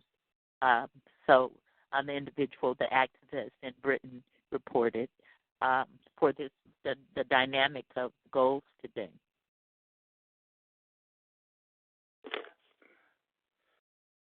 Well, thank you for all that more great information. Thanks for kind of having a longer interview with me, too, because you have so much information, and I guess we'll learn more things as time goes on. I have another question. Would it be okay to take it? Sure, of course. Be my guest. I'm okay. All right. Here. So this woman lives close to you. Her name is Melinda. Hold on one second. She's in Sherman Oaks area. Hi, Melinda. Yeah, hi, Ella and Renee. My name is Melinda Fee. I live in Sherman Oaks.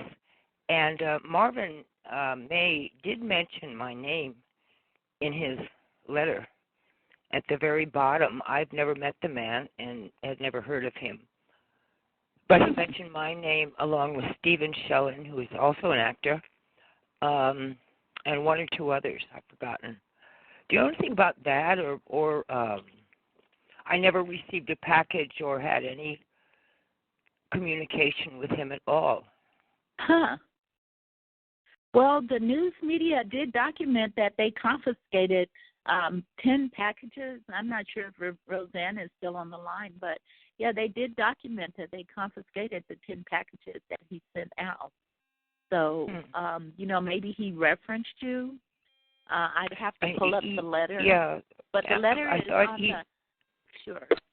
the actual letter and the information that he wanted the public to know about his targeting and why he lost hope. Again, it's at smashwords.com, and you can upload to your computer within a matter of minutes, and you can look through it and see. So, yeah, it's way at the bottom of the bottom. He lists some people. Okay. It was just kind of odd and very sad. I mean, he seemed like a very, very talented young man. Yeah, I guess the world started going against him in his different offices, but he always landed on his feet. I mean, there was something very special about him. Yeah, that was shocking.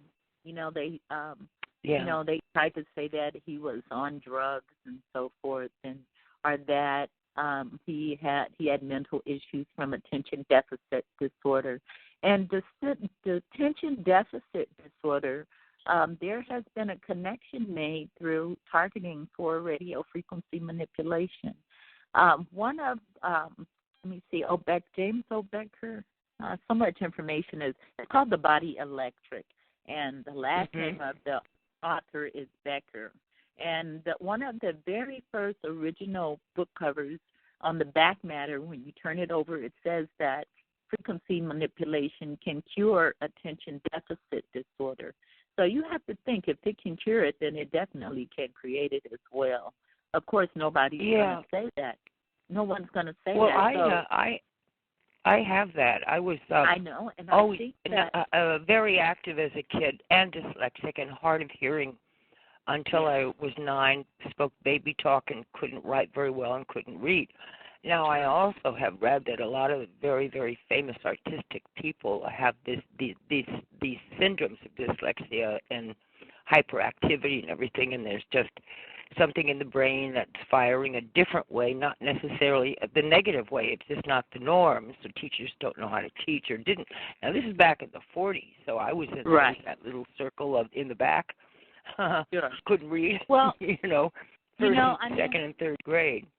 Sure. Well, the dynamic of the pseudoscience of psychiatry is to say that there's some sort of chemical imbalance. But again, we're talking about a testing program that it focuses on men, women, and children, and it's massive. I mean, it's heinously massive. I remember my oldest girl, very, very intelligent and 3 of my kids were in the talented and gifted program. But I remember in elementary school, the teacher saying that they thought she had attention deficit disorder with hyperactivity. And I thought, no, that's not true, because I live with this child and she's very advanced. I mean, at 18 months, she was speaking in complete sentences. Just a very intelligent child.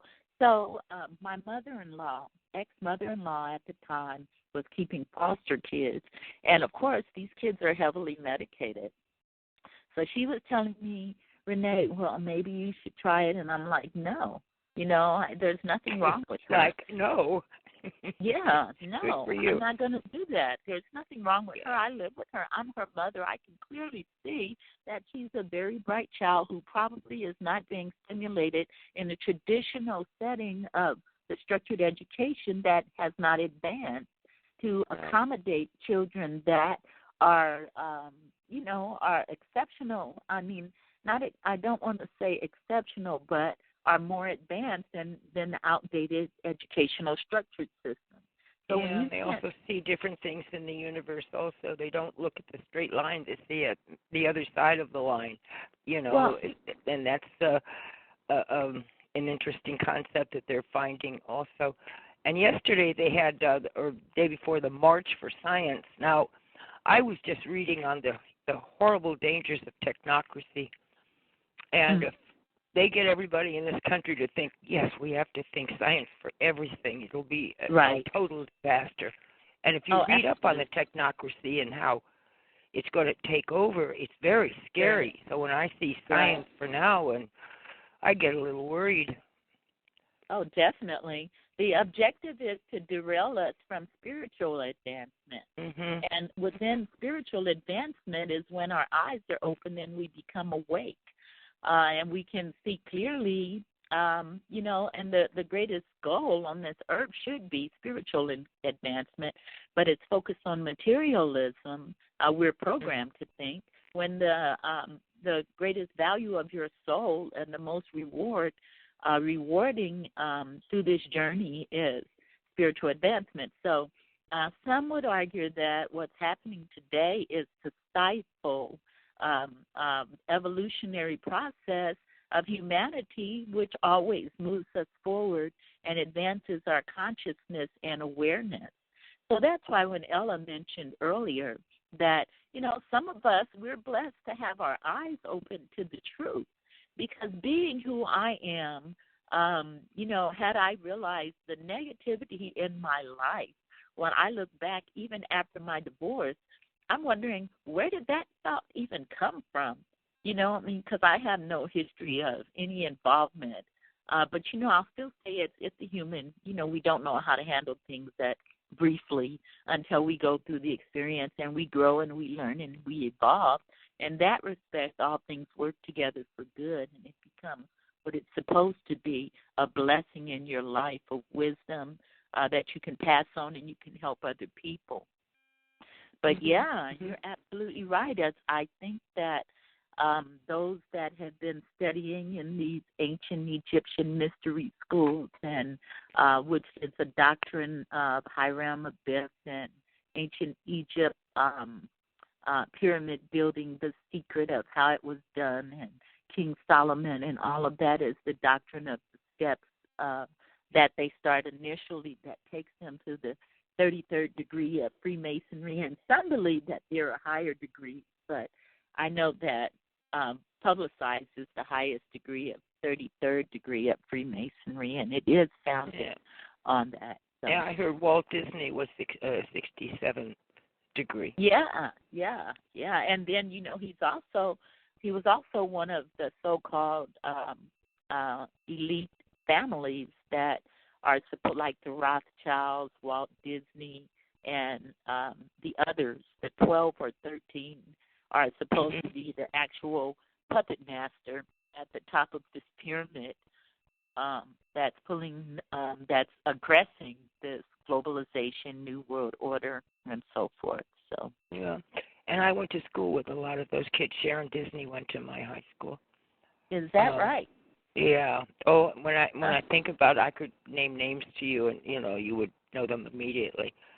Yeah, no, but I think mine came from later on. I wrote a script, and one of the people I'd met, I wrote into the script, well, he henceforth had soaked the market and cooked the books for the tune of $15 billion, and he's spending 12 and a half years in prison right now. But I think he turned me in, yeah. And because the things that were first stolen was the tape recorder, my script all disappeared. It was just too specific for me to think of anyone else. Wow. And so he's still in prison. He's in Orville, New York, yeah. Wow. Yeah, interesting. But anyway, it's a pleasure to speak with you, and I hope you're feeling better. Let me ask you one quick question. Were you taking any bone medication like Fosamax or anything like that? Because they said you broke your thigh bone? Yeah, you know what happened in 2012 when I started on the first book, and this is why I moved out of an apartment and thought that I would be safer in a house, and I moved to where I currently live. But in 2010, I said in 2008 I started, and they kept trying to discourage me from one book, and then I got upset, and when I do, I get motivated in a positive way. So, and the greatest relief in venting is to start writing stuff down. So while I was doing that in 2010, I was living in West Los Angeles, and they had, in my neighbors, it was a 6-unit, very nice building, and the neighbors had placed a portable directed energy weapon against the wall. It had gotten so bad that I could literally smell the heavy metal chemicals of the beam inside of my house. It had reduced me inside of my apartment. It had reduced me to crawling, but they were focused on my left hip. So ultimately, I was totally crippled. I limped for a long time, and I finally had the total left hip replacement in 2012. Now, the key to what they're doing is that they're going after knees and hips, and, there are legitimate deterioration. However, what many of us that are targeted by the microwave beam is the diagnosis is a vascular necrosis. A vascular necrosis is an ailment that's specifically a result for the geriatric community. And doctors to this day are baffled, like, how did that happen? Did you fall? Did you have this? Did you have that? Did you do some deep-sea diving? And none of the above, So a vascular necrosis essentially is the joint dies, and it dies because strategically they're focusing on areas that they believe, because so many people are having hip and knee replacements, that they believe can be written off as something else. Or if a person says, I'm being targeted and they're cooking my hip, then they can be written off as crazy, because doctors are going to say, well, a lot of this is happening to a lot of people. But the determining factor is that many of us are too young for a vascular necrosis. And what's happening is that microwave beam, when they're trying to subjugate you to control what you're doing, they are focusing on creating pain. And if you don't stop, then you continue, then they continue and continue and continue. So I had that one done, and so immediately when I woke up in the hospital that day after the surgery, they had focused on my right hip, and the left one was almost near painless. Well, it wasn't near painless, but while I'm laying in the bed, of course you're not moving, so you're not really experiencing a lot of pain unless you move. But my right hip, it was just a message to me. So I waited. They deteriorated the hip. I kept taking supplements. On my blog, Waging the Battle for Your Health, on youarenotmybigbrother.com, I list some of the things that helped me to function with them constantly deteriorating the right hip. So February 27th, right after, I think that it escalated after my documentary, because of one of the houses that's set up behind me, and they're paying a lot of money for what's happening around me. I know, the rent over there, it's not cheap. So, and it's, well, anyway. So what happened was after the documentary, the house behind me saying, we got to get her. You know, they're beaming this. They're using the hypersonic sound system, which is the portable beam, how they beam from the houses established behind, around the victim. We got to get her. They say we got to get her, and blah, blah, blah. So I was getting ready to go down the stairs, and they zapped my foot. And I literally slid down the stairs, and because that right hip had already was being slowly deteriorated, because I'm not going to stop. I mean, as I told Ella, we don't make deals with the devil, you know, or those that are inspired by evil, because good and evil definitely exists in this plane. In a polar state, we have good, evil, man, woman, yes, no, devil, God, and so forth and so on. So those of us that choose to stand courageously and not give in to it are the ones that they focus on, and you as well. So they zapped me. I slid down the stairs, and I fractured the hip. The ambulance came. I couldn't move. They took me to a local hospital. And guess what? While I was there, I saw a military person walk in with the local police, and shortly after, the whole mood around me changed. They tried to act like I was there for pain medicine. I asked them what my x-ray, because, you know, I mean, that's not me at all. I'm almost 15 years, sober or whatever. That's not me. Never has been. And so, but, you know, I am human. We do fall down, but we get up instantly. At least I do, quickly. So while I was there, they came in, and then they kicked me out, and I asked them, well, did you see the x-ray? They said, oh, it's nothing wrong with you. So I came home, and I literally crawled on my stomach. I couldn't crawl. I used my arms to slide on my stomach to get to my bedroom. And then when I could not make it on top of my bed, I called the VA hospital and told them, you know, something's going on. And so she told me, if you try to drive, because I was going to slide back on my stomach and make it to the car, because it's no way that I was going to go back to this hospital that it treated me so bad. I was insulted, you know, trying to broadcast. And apparently they have issues. They think that everybody in a hospital, it's kind of the norm today. They think that many people come into the hospital saying they're having pain, that they're after pain medication. My daughters were pissed. They're like, Mom, that's medical racism and blah, blah, blah. So anyway, I made it to the VA. They immediately did an x-ray, and it showed that, yeah, I did have the deterioration, but my hip was broken when I slid down the stairs. And I had been taking supplements, and one of them, I can't think of it offhand because there's so much information running through my head. One of them works. Right now I do doTERRA. They have a bone mineral for women. After the surgery, I started taking that. But, yeah, blackstrap molasses, it's powerful. I mix that with moringa powder, which is loaded with calcium and other nutrients. And they actually call the moringa tree the miracle tree. So, yeah, in answer to your question, yeah, for 5 years, I had been supplementing that right hip effectively with the necessary minerals to keep it functioning well until after the documentary, and they decided, oh, this girl has got to go. And they were constantly saying it from the house set up, and they literally zapped me. I slipped and fell down the stairs, and I think that they probably thought that I would just lay there.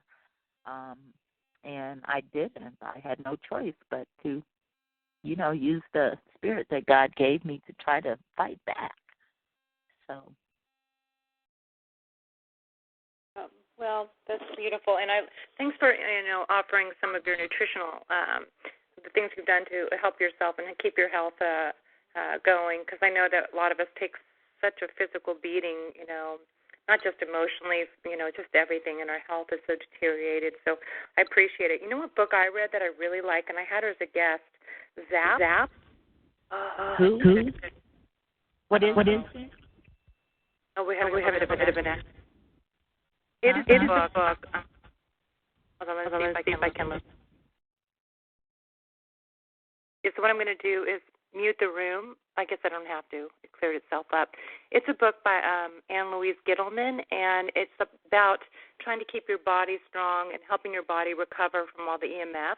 And so it kind of ties into what we're going through. So, but I know about the moringa tree. I know about that. That is like this secret herb, and I spent $1,000 on a moringa when I first started getting targeted. But the thing is, I don't know if it's I don't know what's wrong with it, but I get sick when I take it. But it's not the first time that. Well, I think they've done something. It's been tampered with, because the first couple of weeks I had it, I felt vibrant. I wasn't at this level of targeting yet. I mean, that is an amazing herb, and I hope people look into it. I know a lot about that herb, and it's just it's one of the most healing things you can do for your body. It just helps you radiate health when you're already in a somewhat healthy state. But so yeah, I have all this moringa, but something I would double over. I don't know if it's been compromised. I don't really know, but I'm a little nervous. I still have it, though. Exactly. So. Well, I mean, there's debate about this, but I think that it needs to be said. If they think, because part of this subjective and the effectiveness is the ability to read our thoughts. So in order for them to know what's working with me and I'm in pain, they would know that my hip, them cooking it kept me in severe pain, and, my thoughts would be painful thoughts, and oh, my God, and so that let them know to continue what they're doing. There is a capability of this technology to beam nausea and vomiting. I mean, one night they hit me with the nausea beam, and, if the restroom wasn't as close in my room, then I would have vomited all over myself. So, I mean, that's not to say that, possibly, I don't know. But moringa powder, when I buy it, it's organic, and I'm sure you buy it organic as well. So, I mean, all I can say to that is that, now people are reporting that their food is being poisoned and all of that. However, there is the capability to beam nausea. I saw that with the victim. Yeah, there is a physical capability to make you sick. So they're listening to your thoughts. This operation would be absolutely nothing. They can watch you in real time, whether it's a drone, satellite, or a portable see-through-the-wall system provided to your neighbors around you, so that they can beam harassment and watch you inside of the house and try to degrade you with the violation of the Fourth Amendment right of constitutional privacy within your private home. But they definitely can beam illness to people, and, their homes are being gassed. They can manage your perception. And people, another person's experiences are valid, because I am not a person to negate and say, oh, no, that's not happening, but because it's valid, and that's how I learn from other people what they're expressing, and that's how the community as a whole, we grow when we know that there's an understanding of capability, and that this evil will enter your house and, tamper with your food and so forth. But there is also the capability to create. The whole thing is management of your perceptions about things, and that's how. Like if we're out somewhere, they're using the satellite to influence everyone around you. You can be at a restaurant and a perfect stranger will walk by and may say something, and a lot of times there is a specific group that's set as the ones that are focused and hired and paid for the stalking, but many times they use random people where they're being beamed around the victims. I've seen it happen, like if I'm at the gym, all of a sudden everybody in the gym will stop and turn and look at me. It's almost like out of a movie when people are in a trance, and I'm supposed to look up and I'm supposed to have a reaction, but to me it's funny. You're not reacting. thing we can do. We both know that. Although sometimes it's challenging not to. I mean, really, I told you, some of this stuff is just darn stupid to me. Yeah, I don't know. I think that's for the humor. Were you and I talking with, like, it's a bunch of middle school meanies? Somebody I was talking to was saying it's so immature, some of the stuff we go through. Yeah. They actually have the mentality of children. They really do. I mean, you really think that you calling a name matters to me? I mean, but I can see how it can hurt people. But when I intellectualize it, I'm like, okay, that's not me. That's supposed to matter. That's the best you have. I mean, we're out here, many of us that they're harassing, we're out here on the, we're out here fighting this battle. So, and there you are just sitting up calling some stupid names. You're stupid. It's ridiculous. It's like we're in middle school and we're being bullied, but of course this is on steroids. You know what's going on. Exactly. Grown men. You know, and sometimes all I can say when I'm in my house and things are happening is pathetic. It's just exactly it is. Or the my head by that kind of subhuman. I don't know, just the whole mindset and mentality of it all. But to go back a little bit, you were just saying how it can create nausea. It's hard to say. Is it been tampered with? Is it a nausea beam? And there's another thought or modality that Robert Duncan writes about, and this is his modality, and he may be accurate, I'm not sure, I can't say nay or yay, but that you can take a frequency that's been, like, uploaded, everything's been mapped and everyone's been mapped. That's it. And they lay it down on you, that frequency, and you will feel nauseous. So there's that's 3 or it. 4 that's your ways. Frequency. Yeah, and I that's your frequency to when you were sick about something, and you're constantly monitored. Absolutely, it's called hereditine, and that's part of the brainwave mapping. And that's how they're able to, for example, we'll use Myron May to create severe depression. Or the other night I was downstairs in the kitchen, and they were bringing me fear, and so I got up and knowing that that's what they're doing. I'm not above checking to make sure all the doors are locked. And then I go upstairs and I tell everybody what they're doing, and because they have educated me quite well on this program, and that combined with the help of other people, you and all of our experiences, and then the intense research. But experience is the best teacher. But, yeah, that's absolutely what they do. It's called the method for altering our consciousness.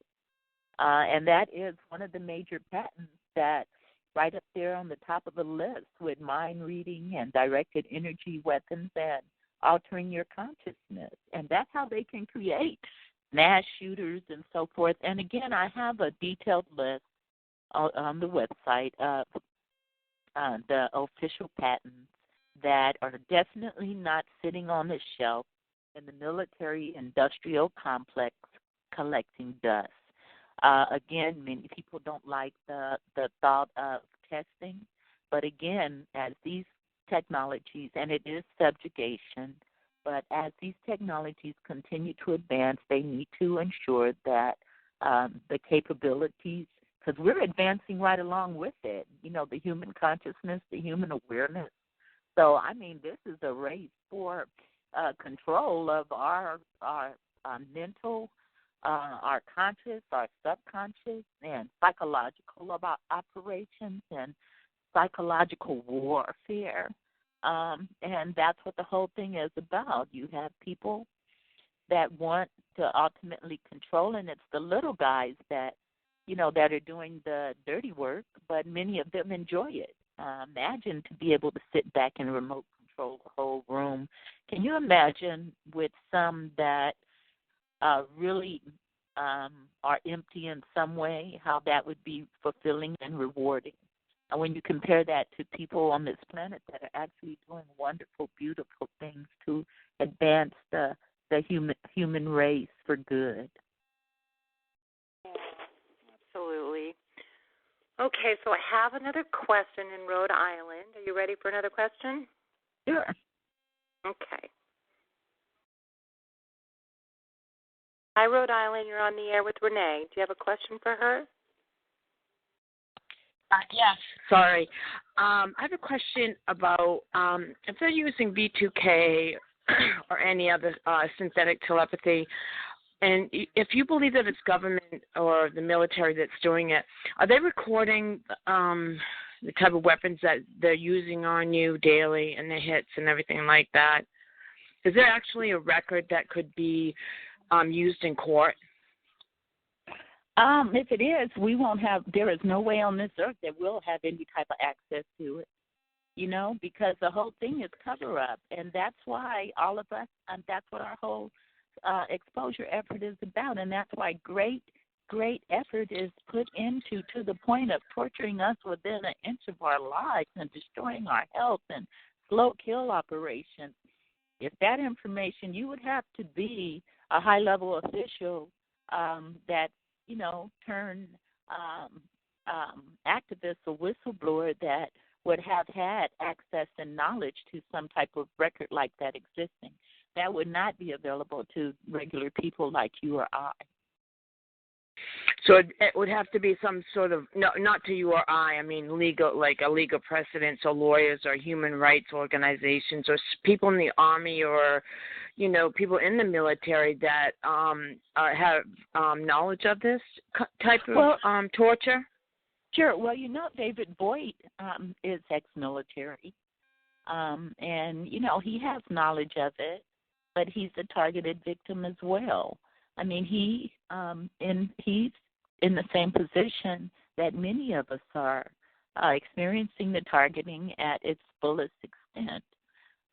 You know what? I think that the truth of what is happening, and that's why we're all out here promoting it by any positive way that we can, through websites, through blogs, through talk shows like Ella's, and you coming in and, us uniting, and you're expressing the dynamic of something. I totally understand what you're saying. We can go back in that case to the official patent that's patented to do exactly what you're saying. The effort as they mobilize against us, it's up to us to mobilize on the truth and fall back on credible official patents that are documented by open literature evidence to do exactly what's happening to us. I think that, an attorney may be able to fall back on that and make some connection. But as far as, something that only thing we can use, I think, if this answers the question, and I hope that perhaps something else will reveal itself as a way to stand in the court system and say that we're being beamed. And that's the thing, using the electromagnetic spectrum and radio waves and microwaves, they're unseen or detectable to the human eye. The only of the electromagnetic spectrum, the only thing that we're able to conceive is, for example, a rainbow. And a rainbow is the visible light, and it's the only thing that we can see that's part of this electromagnetic spectrum, because X-rays, when we get an X-ray, we can't see the light or the beam X-raying us, gamma rays. And then we have, of course, in the beginning, the earlier frequencies, which is radio waves and microwaves. They're all unseen. So that is their ace in the hole, so to speak. They're targeting us with weapons that are unseen, are detectable, but definitely felt. So that becomes a challenge for us to find a way. But I think that as our numbers grow, I think that we're snowballing now. It's undeniable. And again, as Ella and I were saying earlier, we were blessed to wake up out of that this type of program. And I think that, we're on a mission, and you as well.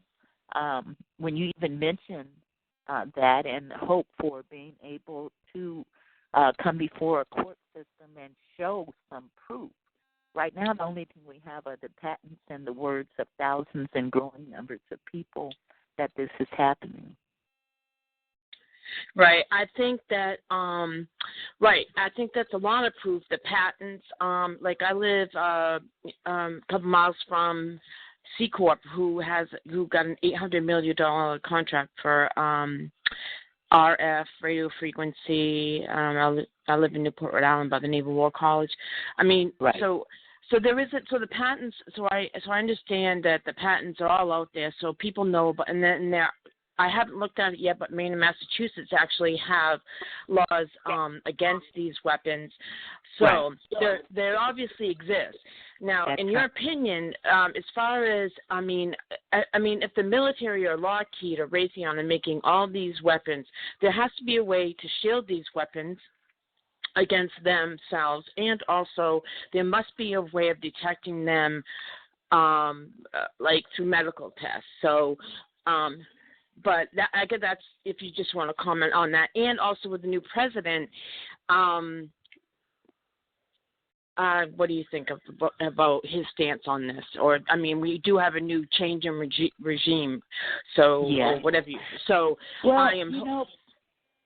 Personally, I feel that presidents are selected and not elected, and I think that whomever, whether it's Obama, Bush, or anyone that they answer to, this global so-called elite power that is motivating wars for financial gain and a psychopathic mentality that denies the value of lives of human beings all over the world. Regarding your first question was a method for preventing the attacks. The only substance a material that is available only to the military and law enforcement, and it's a material called, I haven't thought of it in a long time. Offhand it'll come to me. It's supposed to block it. But, we're dealing with weapons. We're bioelectric. We resonate to the same frequencies of the earth, and all biological life does, including the animals. So if we're bioelectric and we resonate to the energy around the earth, that's the dynamic of the weaponization of the technology, how it can penetrate to the very core because we resonate to the same energy that they've derived and weaponize this energy for specific purposes, like the death ray.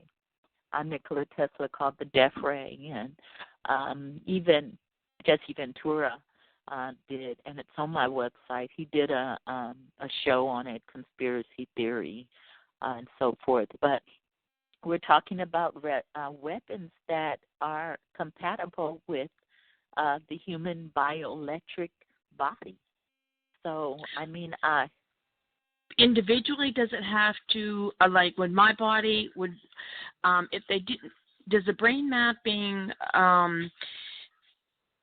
of a person, which President Obama was definitely sent a lot of money towards. I know a lot of people are complaining because a lot of, like the NIH has been not defunded, but a lot of these places are losing, science places are losing money, which a lot of them, and on some people feel that they are behind some of this. I don't know if the National Institute of Health or whatever, but definitely historically. Right. Yeah.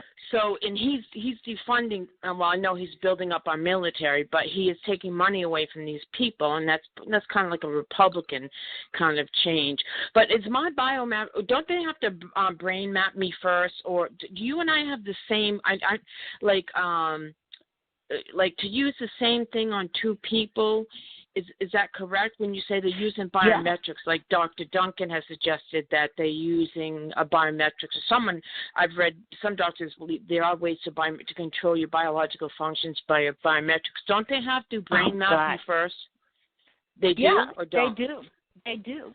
And, again, satellites are capable, and we mentioned the Total Information Awareness Program. That was the doctrine of that program, to brainwave for a biometric signature. And, again, our DNA is actually an antenna. So if someone has set up an antenna, and your biometric unique to you, just like our fingerprint or our iris our fingerprint is our uniquely ours.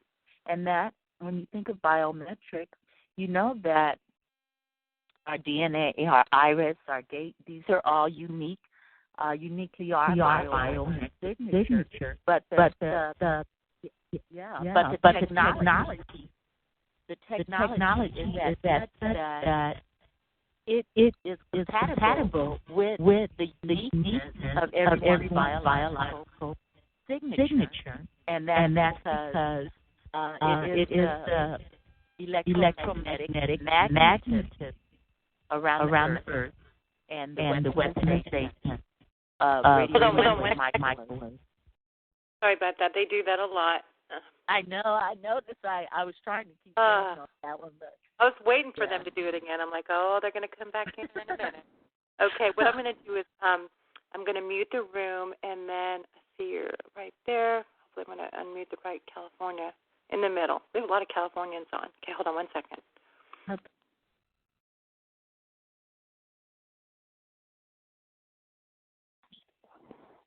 Are you there, Renee?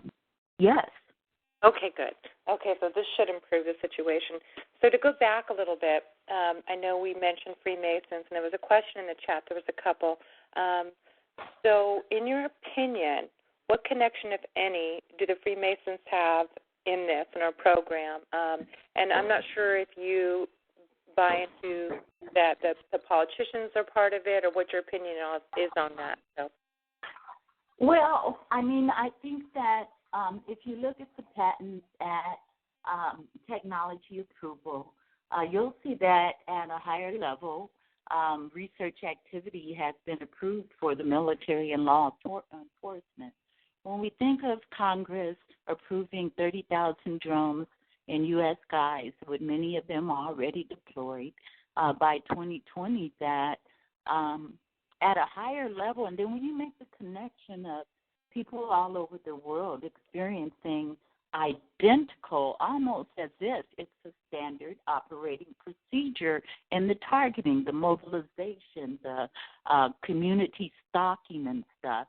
You know, I think that after the war, when a lot of the Nazi scientists were brought to the United States, that there was a mentality for global control and global power. And I think that within that understanding that it didn't stop, because the scientists that were brought here, they were actually doing mind control and social and mass population control. Organized stalking actually is the result of what was called mobbing in the Nazi dynamic. And there is, let me pull this up really quickly.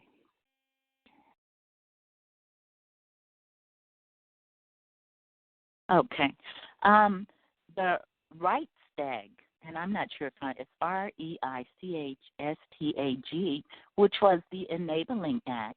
And that was the act that on March 23rd, 1933, the German Parliament, they initiated Reichstag. And basically, it was Hitler's Enabling Act that is allowing exactly what they're doing today on the civilian population. It was a law for removing the distress of the people. It would effectively mean the end of democracy in Germany. The distress had been secretly caused by the Nazis themselves. So, you know, they create the chaos, which is the doctrine of out of chaos comes order. And we know that that is supposedly doctrine of Freemason. And, you know, I mean, everything that you read are historically and highly credible information states that if you follow the doctrine of Freemasonry, who really are more or less like the puppets, you know, they are the ones that are in high-level FBI positions and law enforcement and military. You know, that's the connection there. But the ones that has gotten everyone programmed in the media, which is one of the greatest forms of mind control to ever exist, tell a vision, literally. is actually controlled by 6 corporations. So when you think about that and the powerful capability of the media to form our opinions, our views, our concepts, our how we view the world, then when you look at who actually owns the media, the 6 corporations that go back to this so-called global elite, you have to say or think, if you're awakened, and thank God many are, that there is a higher goal and purpose that is trying to unfold itself. I mean, we can look at many of the actors and actresses, and we see broadcast reports, constant Luciferian hand signs and covering one eye, and all of that goes back to the all-seeing eye, or the watcher, all the way back to ancient Egypt, which evolved this Freemasonry doctrine. So, with me, I hate to say, okay, yeah, it's the Freemasons, or it's this, but within the understanding that something's going on, it's happening on a global scale, and the quest is always to seek truth courageously. Again, I think the Freemasons are just, on a higher level. They're puppets being used to enforce an agenda that is literally hell-bent on power and control. Some would say depopulating, because our food genetically modified, weather modification. After Fukushima, the Pacific Ocean has been contaminated, and that's not being broadcast by these 6 corporations that own the media, that literally own not only the television, but magazines, newspapers, everything. So we're being force-fed a mentality that has a lot of the people that we're being force-fed a mentality that is forming our views, and and we buy into it. Those of us that we're hoping, all of us from every walk of life, are hoping to awaken.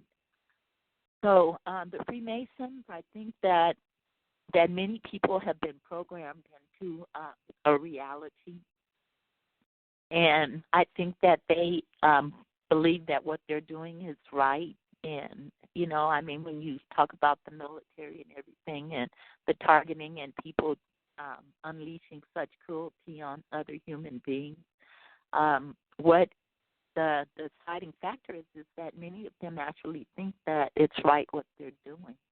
So, no, I can't say that. All I know is that there's good and evil on this earth, and that this is definitely evil that's happening right now. And the awareness you look at when you're searching for answers, seeking you will find. So ultimately, the revelation and the truth will continue to enlighten all of us, because they're not illuminated. Actually, we are the enlightened ones. Humanity is.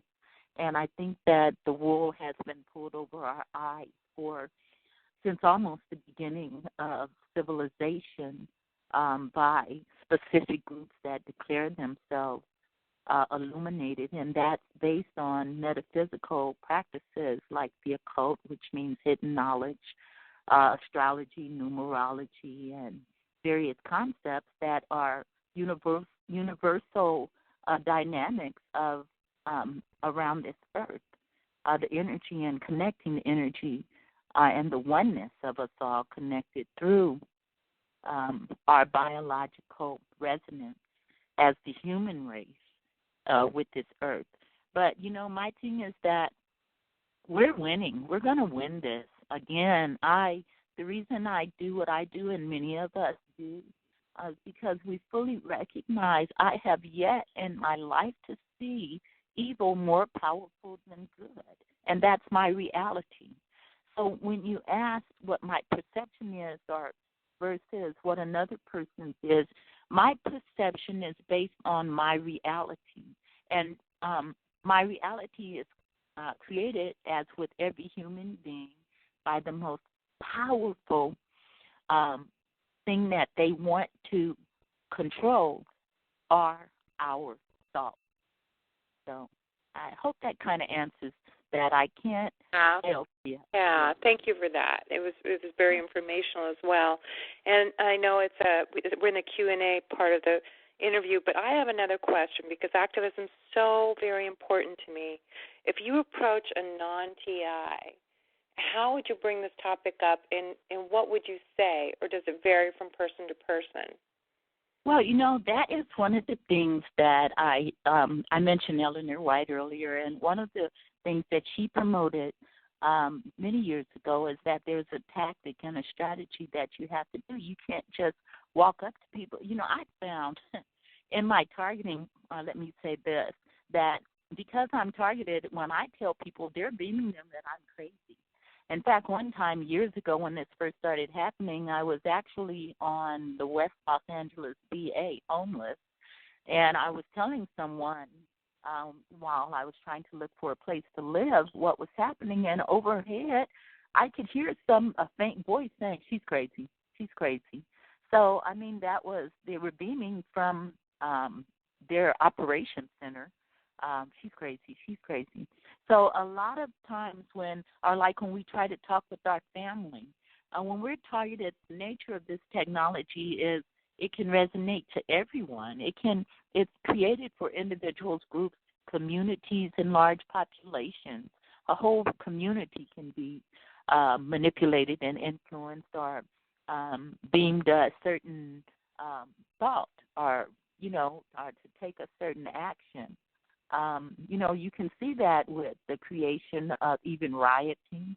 A lot of the rioting focused on the black community actually can be a manipulation of frequencies for a purpose of portraying individuals who, maybe are rightfully angry, but the fact is, as we were talking about with nausea and so forth, these are things that can also be created by frequency manipulation. And that also is in toward the end of the documentary, Mind Control, Deceived, Mind Control, Schizophrenic, High-Tech Fraud. And it's documented by a historian, a well-known historian who passed in 2003. So I'm sorry, I kind of got away from the question. No, that was great. You answered it fairly well. You answered it very well. Okay. So I guess since we have that pretty much covered, well, yeah, just the thing about activism, I guess, that's what I'm sorry. Excuse that's okay. me. So what I'm to sorry. say? I just wanted to if you're finish with just that. talking to someone and they show some interest in it, what would you bring up first? Yeah. Well, the first thing you have to show them proof. What has worked with me, I can tell people I'm targeted because I'll tell people wherever I go. But in my case, I can say, here's what other people are saying. When they tried to have me committed 2 times, the first time was when I was in that apartment and they were cooking me, and I decided they're going to kill me. I was crawling. I couldn't even stand up. So I said, I have to do something because I'm being hit from 3 apartments with the beam against the wall. And, again, it was so intense. So I packed up my book and I said, I'm going to have to do something to draw some attention to this so it will stop. So I went downstairs and I started knocking on the door and saying, stop, turn it off, turn it off, turn it off. So all of the neighbors in this 6-unit apartment complex, they came out and called the police. Of course, they didn't know what I was talking about, even though they were all harassing me as I went to and from, calling me names and so forth. And they definitely were beaming me inside the apartment. I could hear them with the technology, portable technology. And I actually saw military people in one of the buildings across from me, and the neighbors were kind of telling me, saying, oh, yeah, well, the FBI, I dealt with them. Just randomly saying stuff. And they would be outside of the apartment and so forth. So with me, what I have done when I have something to fall back on, when they had me committed that time, the second time that they tried, and that is in Diary of an Angry Targeted Individual, book 4, when they took me to the hospital, the the doctor asked me, can anyone else substantiate what you're saying? And I said, yeah. So I gave her the websites of major websites like Cheryl Welch, who would be a great person for you to interview. Hers is Mind. Oh, gosh, I can't believe I can't think of it. It'll come to me. But Cheryl Welch and various Targeted Canada. And, so I gave her 4 websites. She went and checked, and she let me go immediately. So, I mean, just... Really? So those websites will really help. Yeah, well, she wanted proof, because I told her, I said, I don't even know why I'm here. My daughter and I had an argument, and it was not a volatile argument. It was just get out of the kitchen and leave me alone right now, because they will use your children. And actually, she was the one that, they will use your family, your daughters or sons or anyone, because they're constantly, you're trying to convince your family when this first starts happening, because it hurts that the people you love start to think that you're crazy. In fact, the foundation of everything that I did was not only based on documenting, but I was not going to allow my children to think that their mother is crazy. So I set out on a mission to show them that, this is happening, it's real, and I can stand on the truth and not care what anybody's thinking. So I was just not going to have it because I'm their example. But you have to show them all the information that's out there. You have to educate them that way, because just going up to someone and saying, well, I'm a targeted individual. Do you know what that is? And, I'm being targeted. And then in many cases, if you're targeted around the clock. You are being followed. You are being monitored. You are being tracked. And then the nature of this technology is that it can influence an entire room. We know that from the silent sound spread spectrum of many of the targets of the technology that has the capability to, again, influence individuals, groups, communities, and large populations. So you have to back it up. And again, I was thinking, like I said, when I was in the hospital this last time, and, the doctors were saying, well, because they kept racing my heart, and so they kept coming in. I mean, my heart was excessively raced. And they kept saying, are you having heart pains? So they did 3 troponin tests to make sure I wasn't getting ready to have a heart attack. So finally, one of the orthopedic surgeons, I said, look, this is what's happening around me. And I was able to direct him to information that not only I am saying it, but people all over the world are saying the same thing. So, I mean, I hope that helps. Whenever you try to convince somebody, sit down and start introducing them to what happens, not based on what you're saying, but based on this unified effort. Show them, teach them, educate them. Yeah. Well, thank you, because we do know that is one of the most powerful things we can do is educate the public. Right. And back Lord knows it up we're trying to, and I hope when this is people see that this is going on and that this is and when it comes to light, that they'll see that we've been trying to tell people for years before it ever came out. And it's going to come to light. We're winning, Ella. We really are. When you ask me about the feedback, when I go onto my blog and I see people from literally every country on the planet reading my blog, it might just be like, I'll get like maybe 120 hits a day on the blog. So when you add that up, that's a lot of people getting the information. Yeah. And then, but what they do go in and they try to put in misspelled words and, or rearrange stuff. And so I have to go back in because I'm a perfectionist. When I was in the military, it actually was my job to make sure that anything that left a 4-star general's office was the highest quality written. So, that's what I do. But, yeah, they definitely want to discredit us any way they can. The first page of my website, I put, this technology is no joke. So when I went back about a week later, they had entered my website and put, this technology if no joke. So, I corrected, but I also show people like, okay, look at the example above. I actually wrote, "This technology is no joke, and due to tampering with my website and the ongoing effort to attempt to portray me as illiterate or, that Or just to confuse people, too. I'll send out, and of course I'm human and I know I make mistakes as well. Plus, I'm tired, I'm targeted, and I got a million things going on. But I will triple check something, and someone will go, "Oh, it was supposed to be 4 p.m. or 3 p.m., but you put, it's 4 p.m., but you're supposed to put 3 p.m." I'm like, I know I checked that, especially if it's like people where they meet, and I know I've been, we've been communicating for some time, and I'll see on Facebook they'll rearrange something or they change a word. And funny enough, you sent your biography and it was revised. They changed it. And I'm like, I got to tell her they changed a word in there. I don't know why. I think because you are a stickler too. They're finding your little pet peeve, and so they can do that. Yeah, I know they do. So. Sure, but that's what happened to Tyrone Dew. Remember, he was protesting in front of the White House by himself. And I actually that day was following him on Twitter, and all of a sudden I saw these comments about, "I just give up." I can't be verbatim now. I'm just going to give an example. All of a sudden, these Twitter comments while he was there, and many of us were listening, following him on Twitter. I'm just gonna give up. I'm gonna go postal. What choice do I have here? So when the Secret Service showed up and showed him Twitter, he said, "I didn't write that." And when I went back and looked, it was totally deleted off Twitter. So I believe he actually didn't write that.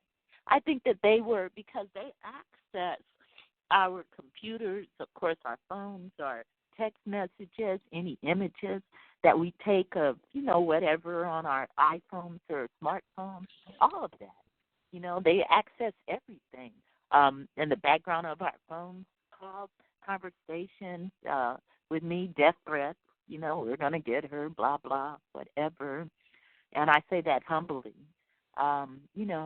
So definitely and then when he started saying, when the Secret Service showed up to cart him off to the loony bin, I should not say that respectfully. I don't want to make mockery of that. But when they showed up to take him to the psych ward, he said, "I didn't write that."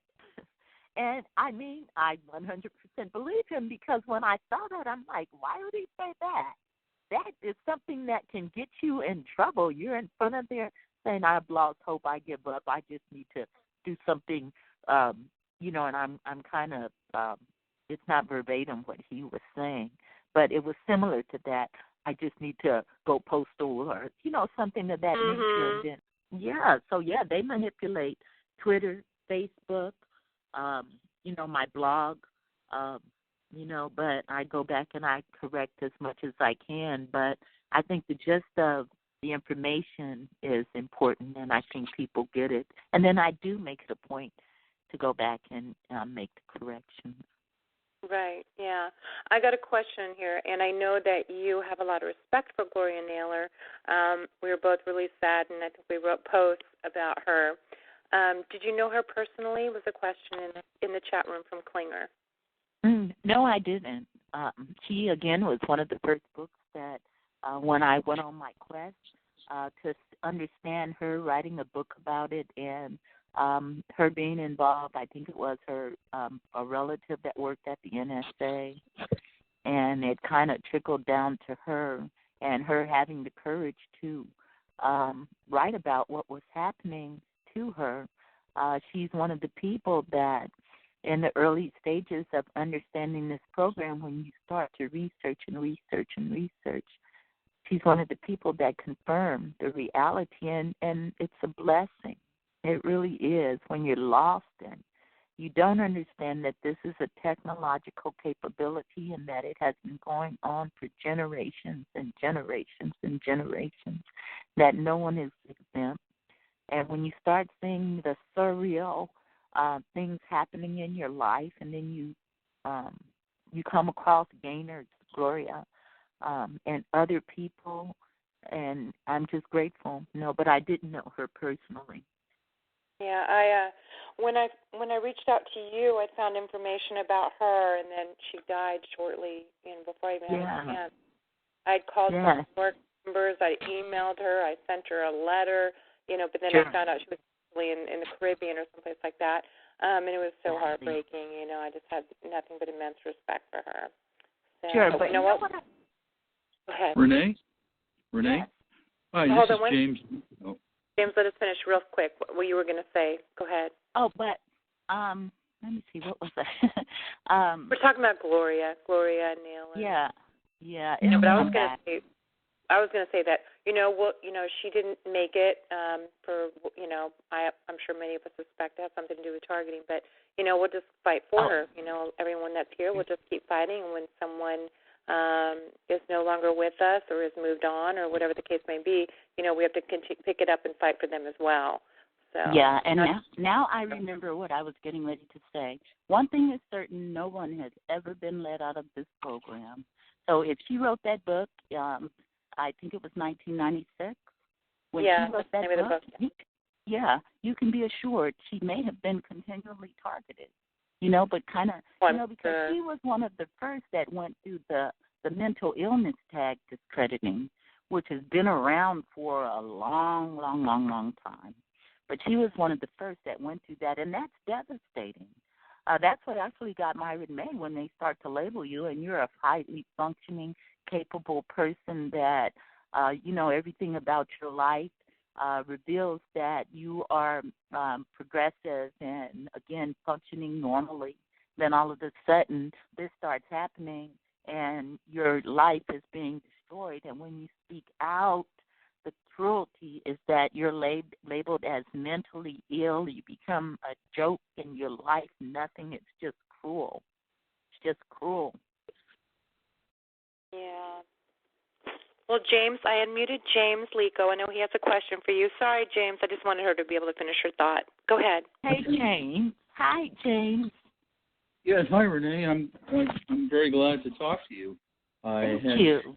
You too as well. Thanks for everything you've done. You're one of the people that, has been out there on the forefront and putting forth effort, and, thank you for all that you do as well. I'm glad that we are all, many of us, are on the same team. Yes, and more people are joining. There's some really good ones, like Matthew. Get his last name, but he's the man that was in Montreal and had that issue, and I guess he left, and now he's not targeted anymore, but he's still helping us, so that's great. Really? He's not targeted anymore? So far, we'll phrase it carefully. At the moment. Right, because they do back up, and one of the things I've noticed is that they do that, and you'll think, oh, thank God it's over, and then wham, that's part of psychological operation. His is a little more localized. It's we'll have a discussion, and I can tell you all about Matthew. Okay. I feel very blessed. I think the community is very blessed to have someone like him. He's a neuroscientist and neurobiologist and studied animals. He's just a really extraordinary human being. But he was in Canada, and there was some rogue group that he just happened to be at the wrong place. There were some kind of training ground across from him, and he was at the wrong place at the wrong time. So he was very careful, and he's very intelligent. So he thought of devised a clever way to escape Canada. Got down his feet. He escaped. But he might be on their radar. But it was Canada, and it was kind of rogue.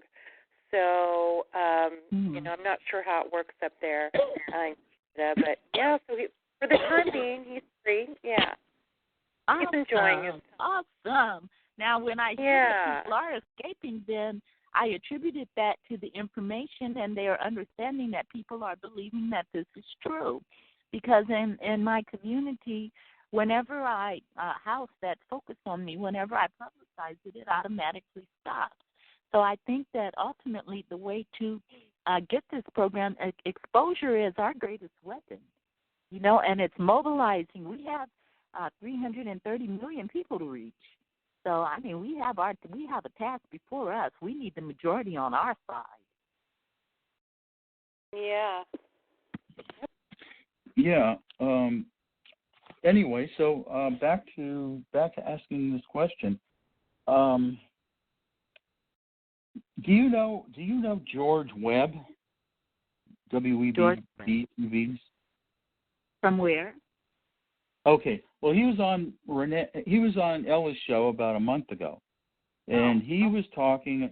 And he's a journalist, quite a good one. I don't know where he got all this information, but boy, he was throwing out some really heavy stuff that, about Hillary's campaign and that group that was concentrating money for her. I forget what they're making me forget things right all of a sudden. And wow. Yeah, it's whatever dissolution of memory or something.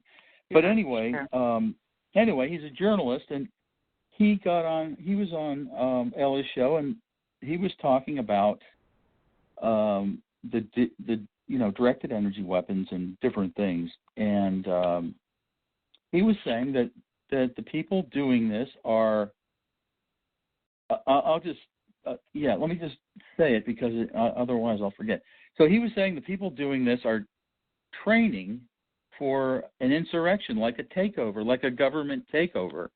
And, I'm filling in the blanks, but he did say that they're there for training, while they'd be sitting around if they weren't doing this with the directed energy weapons. He said, but what they're really doing is they're waiting for the insurrection, at which time they will rise up and they'll go and get their weapons caches that are hidden around, and like they do with people who were silent, moles or something like that. Because there's going to be a time for them to rise up. Well, so too with this, and so it seems like to me that if this is really the case, I'd like to find out really how he knows. I hope he'll tell me. I was hoping maybe you would know. So you've never heard any of this. No, but people believe that Jade Helm was founded on that type of principle. Taking the weapons away, right? Exactly. Yes, that's what it was for. Well, yeah, and that's part of the whole dynamic of the Nazi type of repeating of history. When I mentioned exactly, it's just they took the weapons away from the people in Louisiana during that hurricane, and then they put them in that big auditorium, and it was Anyway, William Cooper in his book, he wrote that there will be mass shootings and perception management, and the whole objective is to disarm. To disarm. So I mean, people lives in the dynamic of the ego-driven psychopathic mentality. It believes that human lives are nothing for whatever their greater good or their greater cause. So mass shooting. You did mention that there were wars that were for profit. All the wars are for profit. Yeah, they're sending people over there to die for just treasure. Absolutely, and if one of the highly decorated soldiers generals say that war is a racket, then we got to listen. A World War I general, that's right. That's but you have all these soldiers going to war. Why are they not getting angry? Well, because there's a dynamic of mental programming, not only the indoctrination of when you enter the military, but almost since the time we're kids. Like, for example, I just made a post today about how many people recognize that when flags start going up in the community around them, that in some cases, it's indicating to the community that, first of all, this is a house that most people report they will start to feel the energy weapon beam coming from. But they're using the flag because they know that we've been, since the time we were small, we love our country. We have an allegiance to our country, and the flag is a representative of that. of that allegiance. So when you see a flag go up, even though it's being used deceptively for evil, targeting and slow kill murder, when you look at the flag, because of our programming, we think, oh, okay, it's okay what they're doing, because we can't separate the evil from our wonderful flag that is the pride of United States citizens. I mean, that's our flag. We start in elementary school pledging allegiance to the flag. I know when I was growing up, that's what we did every morning. So when you start to see these flags going up, and then you start feeling the beam coming there, and you recognize that this military technology and military personnel, we've been programmed, and I think that they did an expert job at it. They've desensitized the human race to pain, suffering, and death. And I remember years ago when there was uproar about so much violence on television, and then that was followed up by violent video games. So it's like that, the dynamic. First of all, there's nothing new under the sun. So for eons, things that had worked return because of its effectiveness. So if you're bombarding the public with violence on television, and then you back it up with the generation that are brought up on violent video games, what's the end result? There's a desensitization to human suffering and pain. It becomes nothing. And when you look at it in that dynamic, you understand that that is that can also be, well, it actually is. It's a method of subtle influence, manipulation, and mind control. Or thought control. Right. Well, what if I get you that the audio about Ella's call with George Webb? I'd appreciate it very much if you listen to the first hour, only the first hour. You can listen to more, but that's where all of it is. It's like he was, I don't know, telling a story about filling in all these blanks that I couldn't fill in, and so I don't know where he got all this information, but boy, does it fit. And oh wow, that's yeah, one of Ella. Yeah. That's one of her highly the shows that a lot of people have listened to. So yeah, I will definitely check that out. With me, I just stay so wrapped up on a daily basis, focused on doing battle around the clock, and But yeah, I definitely, and that I did when I looked over Ella's shows.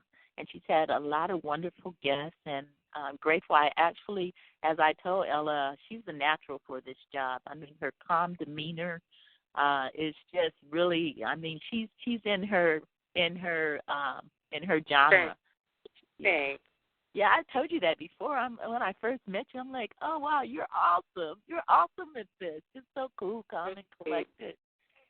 Yeah. So James, I will definitely look that up, and if I can find an email for you somewhere, you can, if you email me. Have you got a pen? Yeah, then I can comment on what I think, and we can kind of chat about that. Yeah. Okay. My email address is jfelco, JAFELCO @gmail.com. Okay. Yeah. Okay. I can't find my ink pen now. It must have rolled somewhere. But that's jfelco. Yeah, that's JFICO. No, JAFELCO @gmail. And my website is just easy, jameslico.com. And what I wanted to say was that it seems to me, with all the NSA talk about collect it all, process it all, sniff it all, get it, spy on all the Americans and get all of the information so they could look it up like a database later on if they want to blackmail somebody or, do something. So what, I was just seeing these people chase us into these neighborhoods, and, they're chasing us, and they're getting the neighbors to kind of join in, and they're giving them, I guess, money or, things. Definitely. So I'm thinking these people are not just after us; they're after they want to spy on all the neighbors too. They want to get information on true. Like, do you have guns? Are you smart? Can you lead people? Can you? Are you talking about the Constitution a lot? And they want to see what they're doing in the privacy of their own homes. You are so on point with that, James. Ella and I were talking about that, how, she mentioned that sometimes when we meet people that it seems like the targeting can jump over to that person because they want everybody, their biometrics. But let me tell you what happened when I first moved into this neighborhood.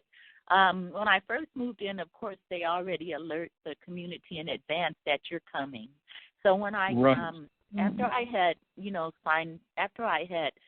gotten the key, the realtor and we pulled up, and there was a gift bag with dog poop in it on the porch. Oh my gosh! They lie. That's stupid. I mean, little stuff like that. I mean, I can let that go because I think that we have to stay focused on the bigger picture here. So a lot of the stuff, with me, it's easy to say, okay, whatever. I pulled out the water hose and poured down some bleach, and because it was thrown on the door and the window entrance. So anyway, when I saw that, I'm go and talk to them, the neighbors, before you move in. That's what I'm going to do, something like that. So true. And they you had talk already to them set this up. It was already set up. So I'm standing out on the porch with the guy, and so then I see a neighbor down the street. So I walk down, and he's a person who is really brilliant at fixing up antique cars, and he does it out from his home and so forth. So I see him, and I walk down there, and I tell him, hi, my name is, Renee, and I just moved in down here, and, there's poop on the door and on the porch. I said, do you know anything about that? And he, first I was talking with the son, so the dad comes out, and he goes, oh, that's what you do? You're just my type of girl, like that, meaning that he's somebody that's conscious of what's happening today. And what I'm saying, against corruption, and what I'm saying, he's in total agreement with it. About a month later, I saw 3 FBI agents in his yard. And, they want me to see them. And the next thing I knew, the house was the young people and all of his friends. The beam was coming from there. They were torturing me, and you can hear it because they're calling me names. And I can hear the beam adjusting in the wall. But as soon as he said he was in agreement with me, that he understood and rah, rah, rah, I'm on your team and all of that, they instantly focused on this family. Instantly, without a doubt. Did they target them?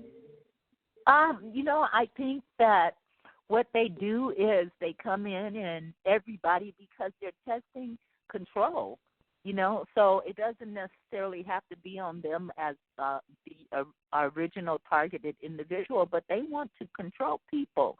So when they upload your biometric signature, then I believe that they use that to beam them negativity about you. I can be outside. You're right.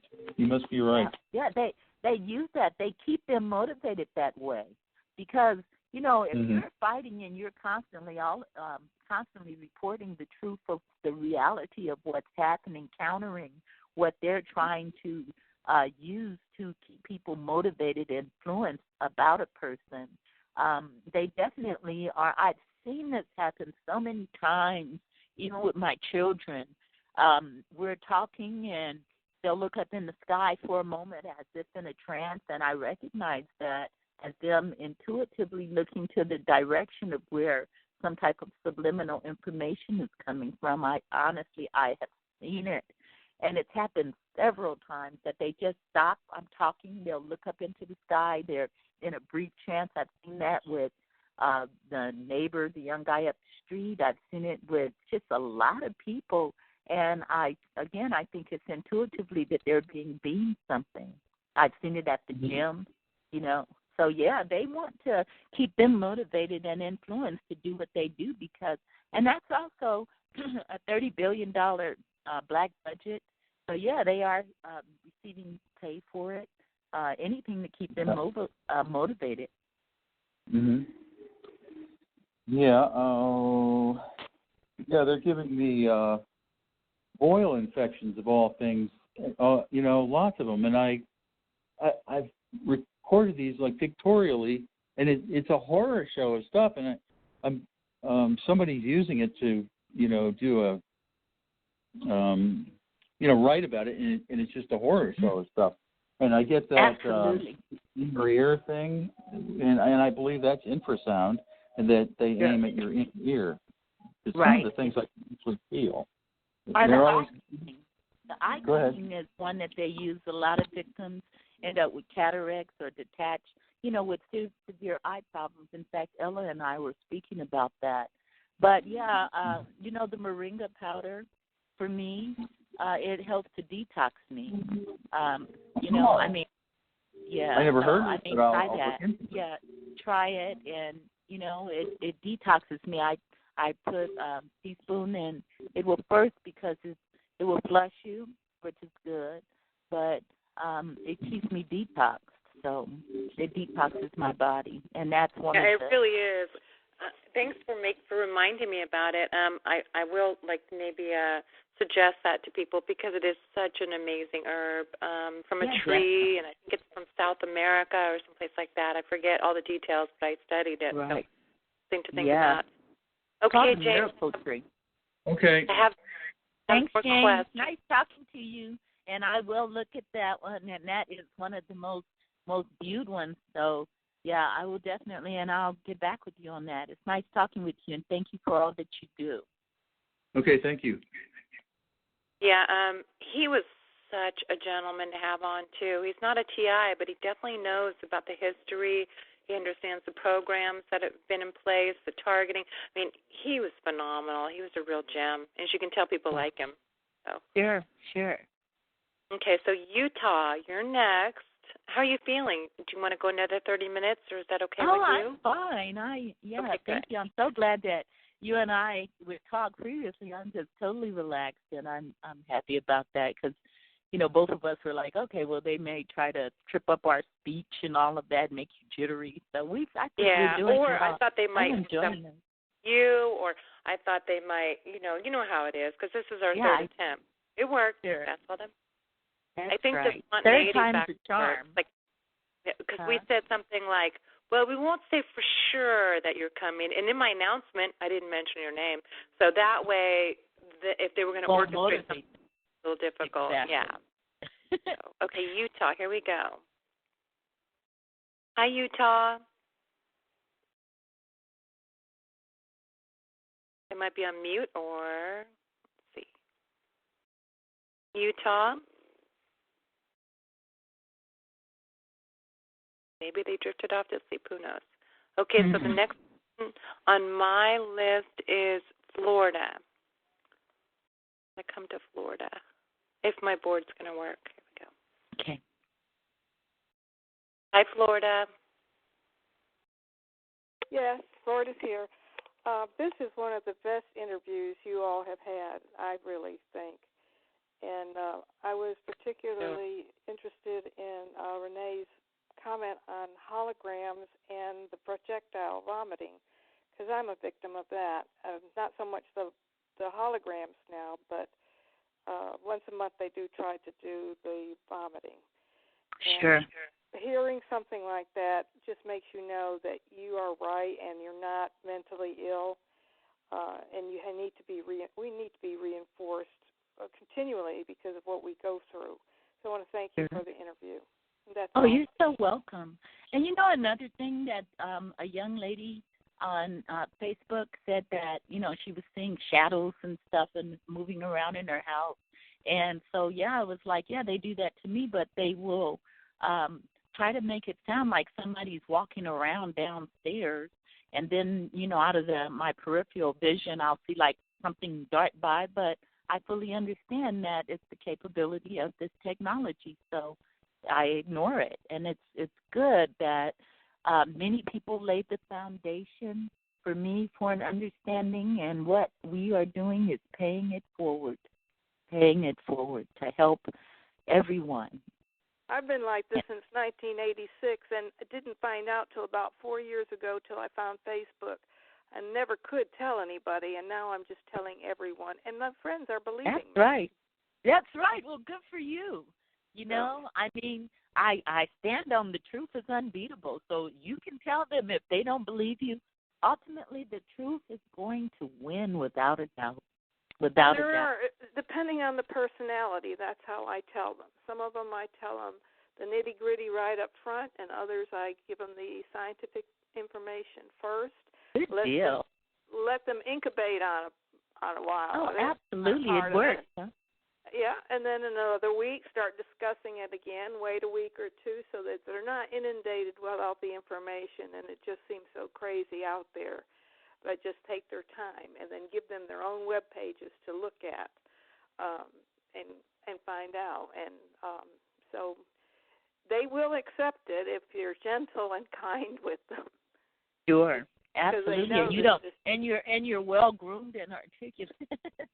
Yeah. I mean, if you're that helps, you know, because first thing people judge you on is how you look and carry yourself. So if you're presenting something, then you know, you have to kind of look like you know, you can't look all frazzled and, you know, you're disoriented or anything like that. So obviously what you're doing is effective, and that's great. That's so wonderful. That's good news because, again, the bottom line with me is that I can say the truth, and if it's the truth, I really don't care if you believe me because it's the truth. And ultimately, the truth is going to win. I know it. I know it is, too. And I went to Israel in 1995 to try to get rid of this. And it followed me there. So to me, I'm like, Ella, I think it's satellites. Because they didn't have drones. Yeah, exactly. But now they're switching to drones. Yeah. Because they have that satellite system, Iridium, that is a stabilized system. So for whatever reason, the technology is advancing, and drones are equipped now with everything on them, cyber weapons, so psychological, electronic weapons. People at one time thought, you know, helicopters were flying over. Well, now those 30,000 drones, they come fully equipped. All right. Well, thanks again. Welcome. Thank you. Thanks, Adrienne. I think that's who it was, Adrienne. Yes.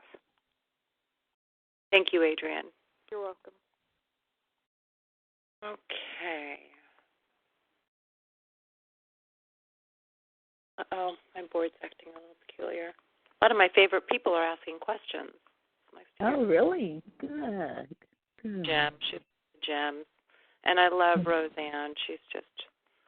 Oh, me too. I was just thinking about Roseanne, and I said, shucks, I wanted to call her, so I think that I will call her. Because I was just thinking about her last week, and, you know, I'm like, I should call her. So with her calling, then that lets me know that I'm going to call her. So. Okay, well, Oregon, I've unmuted you. You have a question for Renee? Yes. Hi, Renee. My name is Gloria. Can you hear me, Ella? We can hear you, Gloria. Okay. My question is, I know you were talking about your hip injury and when you fell down the stairs and all. I'm just wondering, what kind of shielding do you use, and do they mainly target you at night or at any time? Oh, shucks. With me, they target me around the clock, and because they have not been able to control me mentally, they felt that their greatest benefit was being able to cripple my legs. And as I would move around town, they were beaming, she can't walk, she can't walk, she can't walk. Or, you know, if, you know, for example, if somebody showed some sort of love interest in me, then they would beam them, she can't walk, she can't walk, she can't walk, you know, and various things like that. Anything to... Oh, no. I was just going to say, because I was targeted in August of 2016, and they injured my knee really bad with directed energy. And when that happened, I, you know, was really, really in a lot of pain, couldn't walk, and I had crutches and stuff. And so it got better, you know, but now they're trying to re-injure that knee, and they're trying to injure the other knee, and they're trying to hit the joints. The joints, my shoulders, you know, those areas. And so I'm just wondering, now for those areas, do they hit those areas mainly at night, or do they just hit it any time? Well, you know, after the 2 hip replacements, as soon as I came home a couple of weeks ago, my shoulders became the target and my knees. So, yeah, they do redirect. But, you know, they redirect to anything that they want to slowly deteriorate. And the joints and knees and shoulders, when I was in the hospital, I learned that a major surgery today is shoulder replacements, not only total hip replacements. Right, and knee replacements as well. Yes. But knee replacements you hear, but I never knew of shoulder replacement, and that's pretty popular now and growing. Yeah, they've been hitting.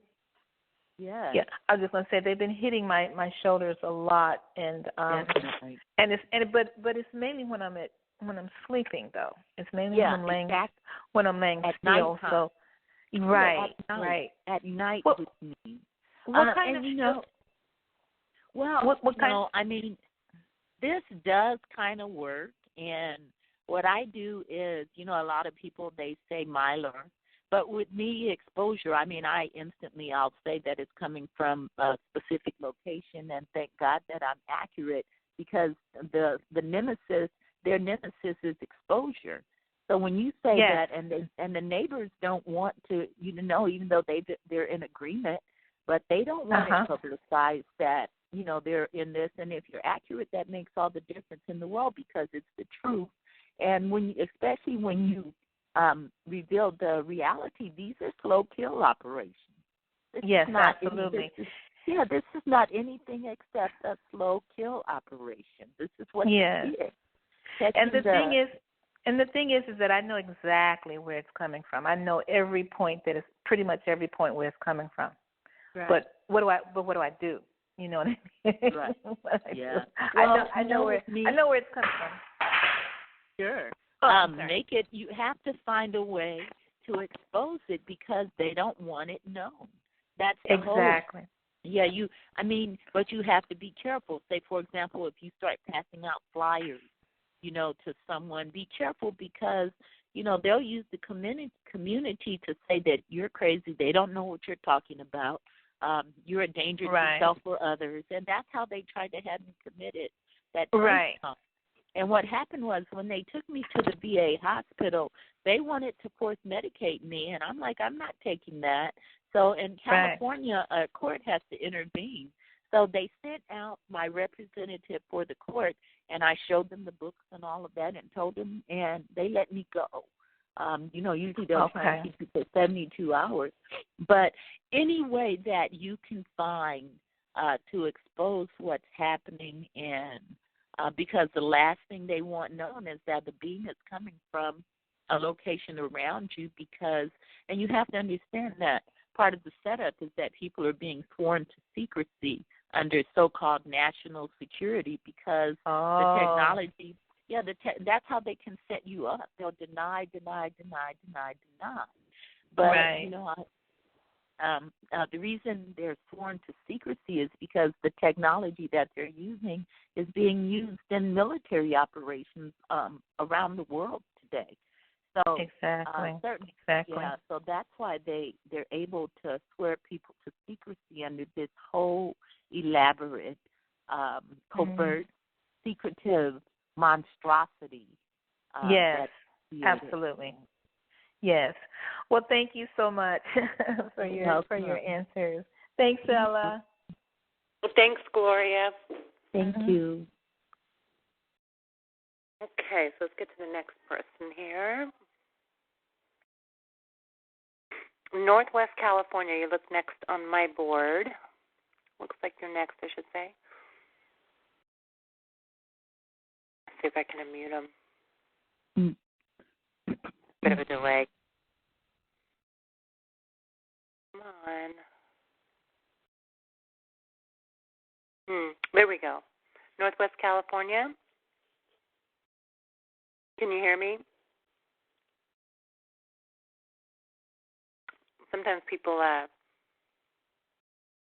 you can tell they want to ask a question, but they don't necessarily wait 2 hours to have that opportunity. Oh, I see. Let's see, North Georgia. See if I can get to them. Georgia. Hey, how y'all doing there? Hey, how are you? Yeah, the number one thing is, like you said, is information. I get people, the common denominator is chemtrails. Get people to look up and see the lines in the sky. Oh, so true. But yes. And you said something about Facebook. See, Facebook is the number. It's owned by the CIA. That's how they collect everybody's data. Okay, they got millions of people on Facebook. All right, because that guy Zuckerberg is a Rockefeller grandson. But so y'all heard about that Facebook, so-called Facebook killing on Easter, right? You know what? I did see something about that last week, the Facebook killer. Yeah. Well, see, all that's orchestrated and staged, man. Anything you see, particularly on Facebook, that was staged. They running all these psyop programs to get people emotional and scared, all right? They always run 2 programs simultaneously. Okay, when they had the guy's Facebook killer on the East Coast, they had a guy in California on the West Coast doing the same thing. You remember that? You know, and I do recall passing over something. I didn't stop and focus on it about a Facebook killer. I do recall seeing that in my time feed. But you have to understand about the internet that, you know, there's good information and there's not good information. So you have to be able to separate the truth from reality, and that's not only on the internet or Facebook, that's in life overall. That's what I'm saying. When you see these stage events where somebody's so-called going around shooting people, that's all staged, whether it's on the internet or not. That's the point I'm trying to make. All right? Yeah, so you're saying false flags. Yes, ma'am. It's all false flag to get people in hysterical, to turn in chaos. You said it right. When they create the chaos, then they want to create the solution, right? Well, that's true, but you have to understand that false flags don't necessarily mean that it's fake. It can mean that people are set up to actually take the fall as a fall guy. That's what I mean. Because there is no. They act. Well, okay. Well, you know, if that's your perception, then that's all right. Listen, you live in California, right? Yes. Did y'all like you live in San Francisco? The lights went out there too last week, right? No, I don't know about that. I mean, the point I'm trying to make, all these TIs on the phone, I know we all targeted, but you got to pay attention to what's going on around you, okay? I know everybody. We definitely have. We have no choice but to do that. Because you know that they're trying to create this nuclear war with this fat guy in Korea, right? Do you watch the news? Do y'all watch the news? Yeah, I'm aware of that. Okay, well, I'm just trying to give information to y'all what's coming down the pike and how they do this, okay? Okay. So they had the lights went out in California and New York at the same time last week. Wow. Okay, and then this week they having in upstate New York they having all kind of drills for when a nuclear bomb happens. They're doing that for today and yesterday. It's called Operation Gotham. All right. Okay. So what they gonna do within the next, I say, month or two? They gonna shut down the power grid in New York and say that fat guy in Korea dropped a nuclear bomb. And it's gonna throw everybody in chaos. So that's what the plan that's coming down the pipe. They always create the boogeyman, and then they do the psyop and get everybody all mad with Korea, and then they will shut down the power grid. So I'm just trying to give people information. Particularly don't believe nothing you see and half the stuff you hear. I'm just letting everybody just do research especially when you see these news stories on television, when all of them telling the same lie. Get ready. It's called Operation Mockingbird. Okay. Well, thank you. All right, peace and blessing there. I'm just trying to let y'all know. It's all information. Stay strong. Stay in the light. Okay. Thanks. Bye. So we have time for 2 more questions. Okay. I'm going to go to New York. You showed me number 2, but I don't see number 1. Okay. Hi, New York. Hi. I joined the call a little bit late. And hello to Ella. And this is Gloria I'm speaking with? This is not Gloria. Oh, hi. Renee. Hi. Yes. You meant. Hi, both of you. I live in a, just briefly, I live in a kind of a somewhat small conservative area of New York. And this needs exposure. You know, these are atrocious crimes. And, oh God.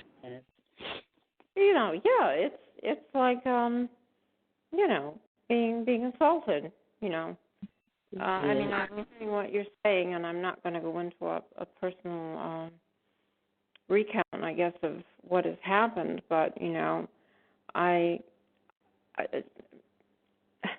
when is the police and sheriffs and so forth, that the communities, when are they going to start responding to this? Never. Well, they have really. to. The sonic weapons can actually. I looked at. It can actually break your bones. You know, it's right on the. Definitely. Pardon? I said definitely. Definitely. Yeah, they can. And it was where I found it was something like a Wikipedia site meant for Star Wars people or something, but you know, but it was actually, you know, it was almost like a promotion for it. I mean, these things are real, and there's no one that I can talk to about it that would you know, they see me with the clothing on and things. And, sure. You know, and we have elevated readings in the home, but I can't go around saying something like that. I'd like to. I mean, I have to get the proof. Sure. Yeah. But you know, you can add your voice right now to those that know that what we're saying is accurate and the truth. So that has meaning and is valuable. You're confirming. Sorry, New York. I'm going to remute the room that tends to do it, and I'll come find you on the board, Renee, and we'll take a couple more questions. Okay.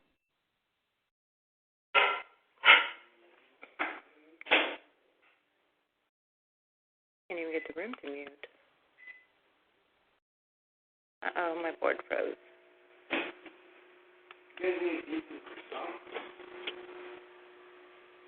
Okay, here we go.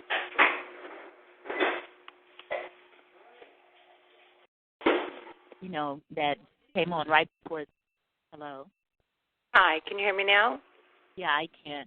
Just wanted to state about the guy that just came on. One thing he said that is 100% true. Fear is being used as a method of control, without a doubt. Yes. Yep, it is. So this is the last question, and then if there's some additional questions, maybe you can forward them to me or to her, and she'll be able to answer.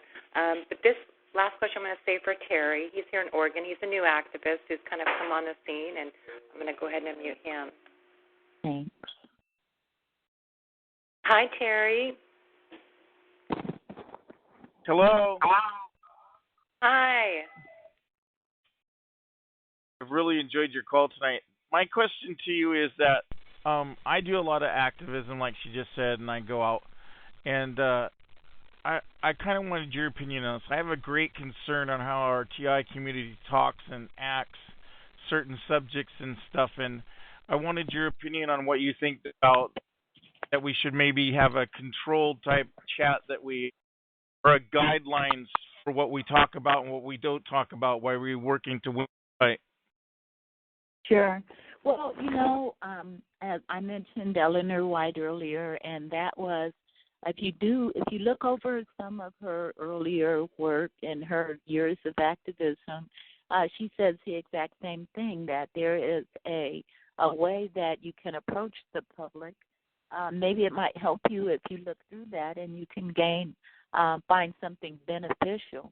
However, there was another lady that just spoke, and she said she defined her method of getting the information across and how she kind of spoon feeds people with information that's accurate. And the main thing, again, is that it is the truth. So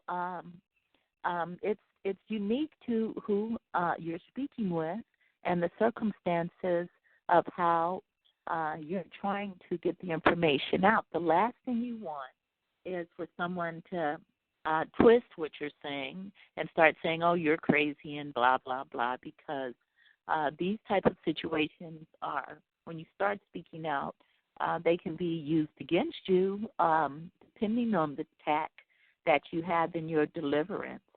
So as far as us as a whole having a script of how we can tackle this, I think that what's happening with the exposure, it's working.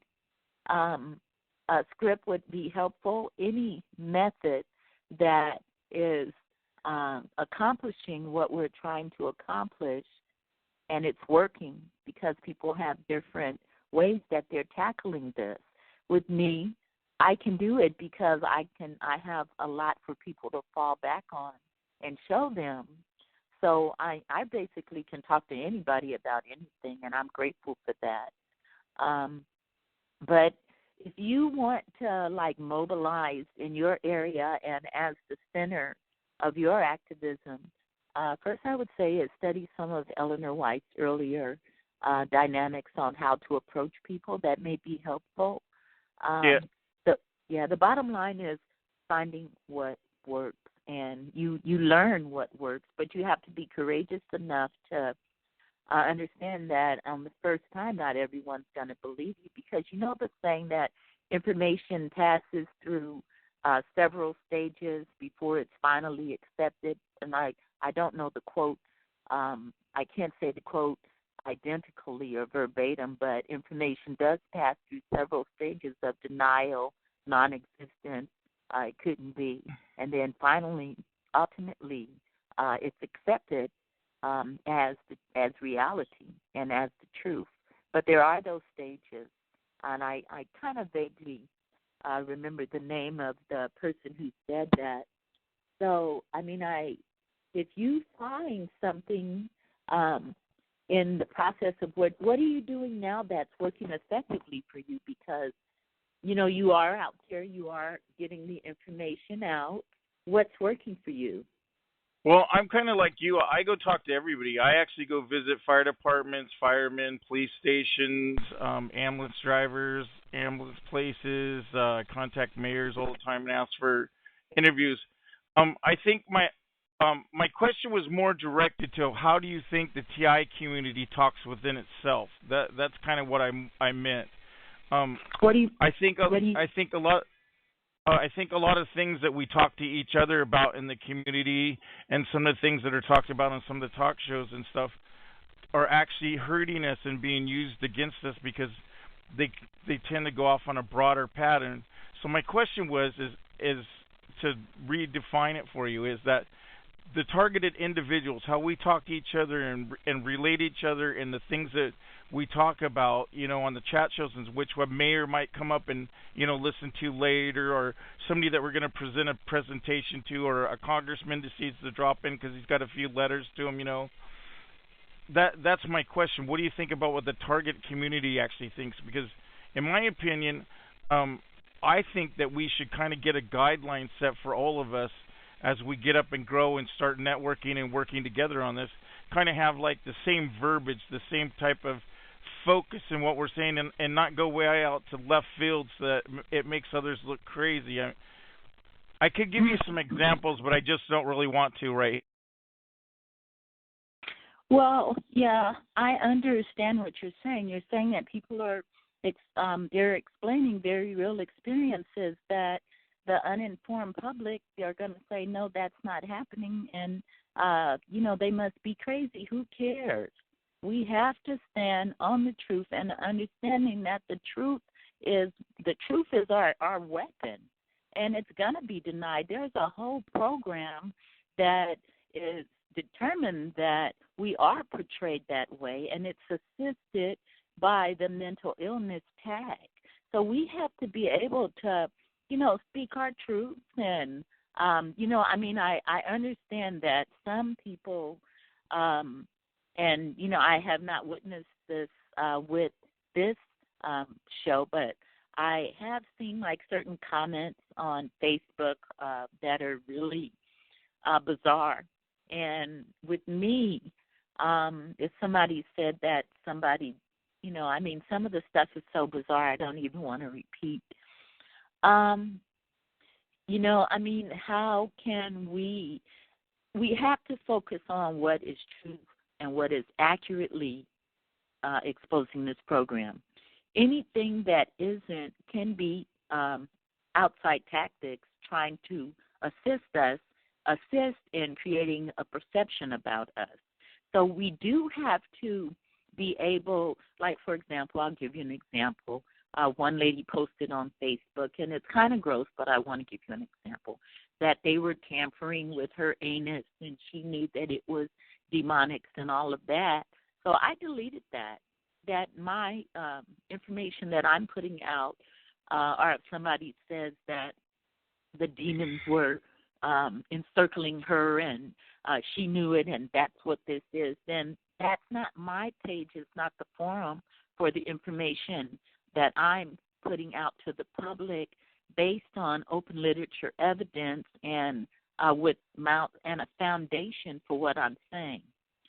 So I kind of, if someone is portraying us and the truth in an intelligent manner, then, and it is the truth, then anything goes with me. You said that you're like me, you just kind of talk. But when you get people out there that are coming up with bizarre things, you have to first understand that anybody can be behind the computer, and there are what are called sock puppets and disinformation agents that intentionally, that's their job, and they're paid to put forth ridiculous stuff. So, yeah, I think we have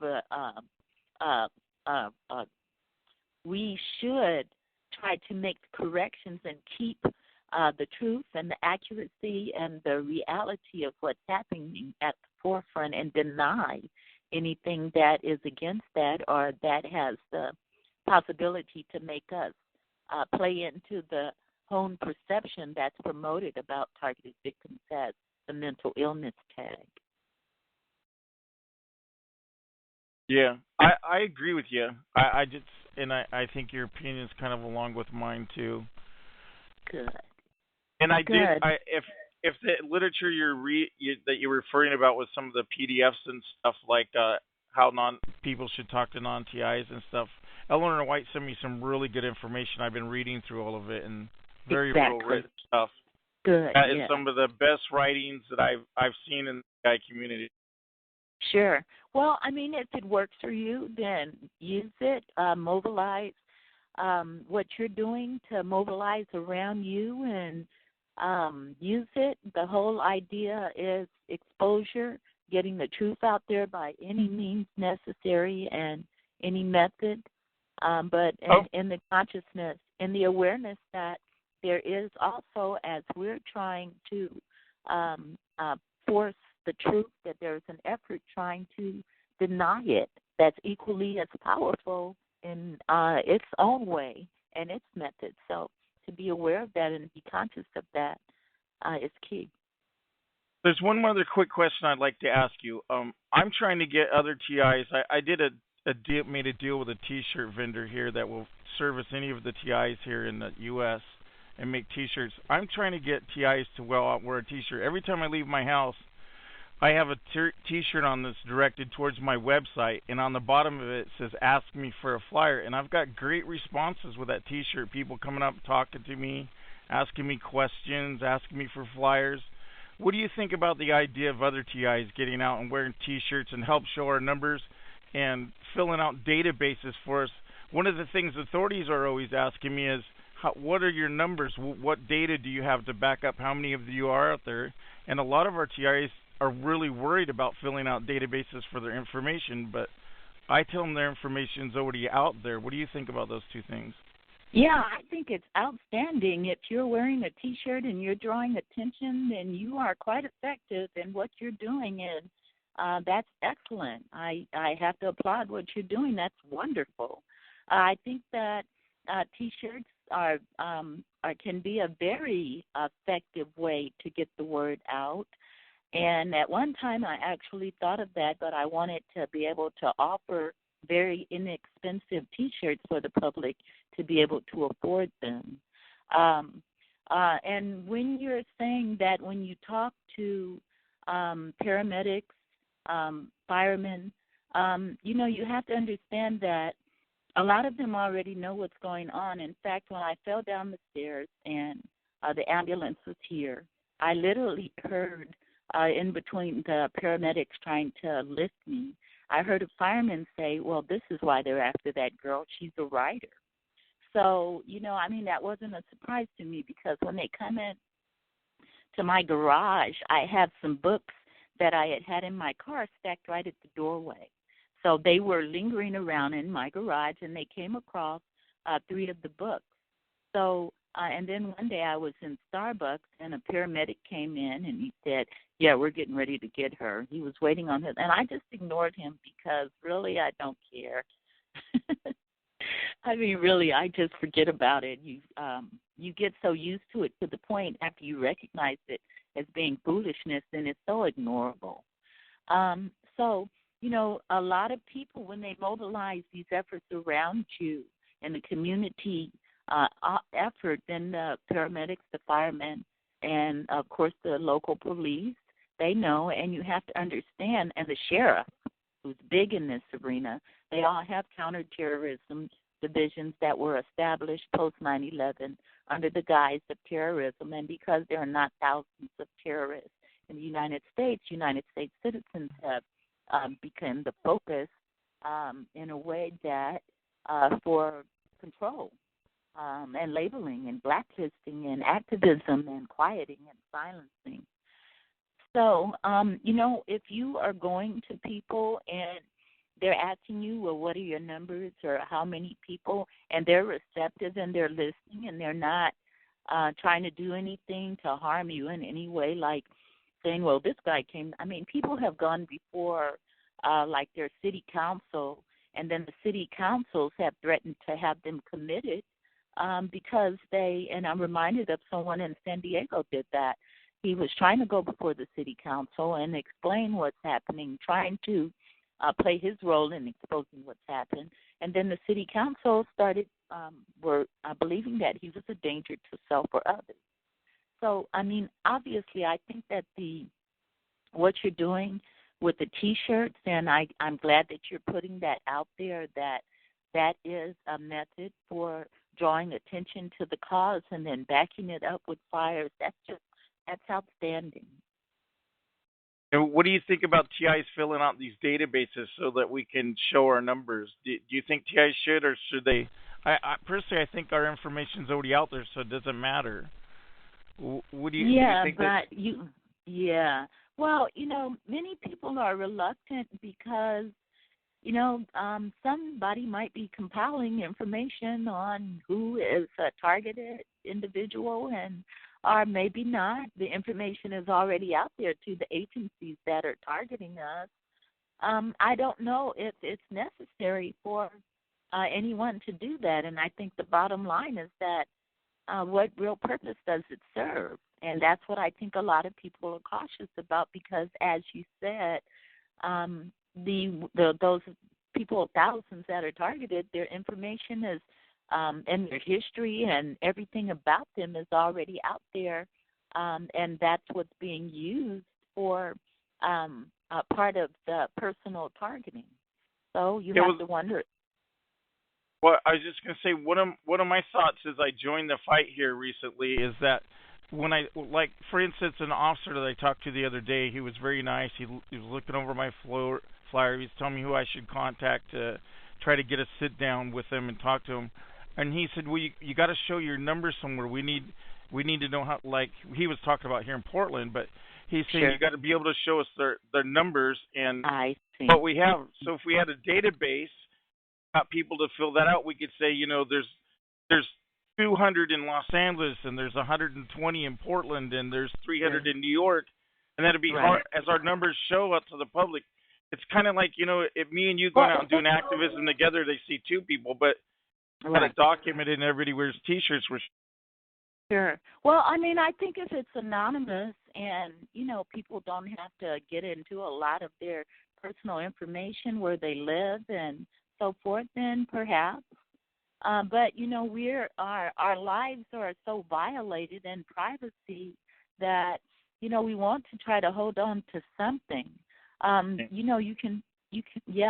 you can redirect people to the information that's out there. I mean, if you Google targeted individual, then you'll have millions of websites and information and open literature evidence, and so that's quite revealing in itself.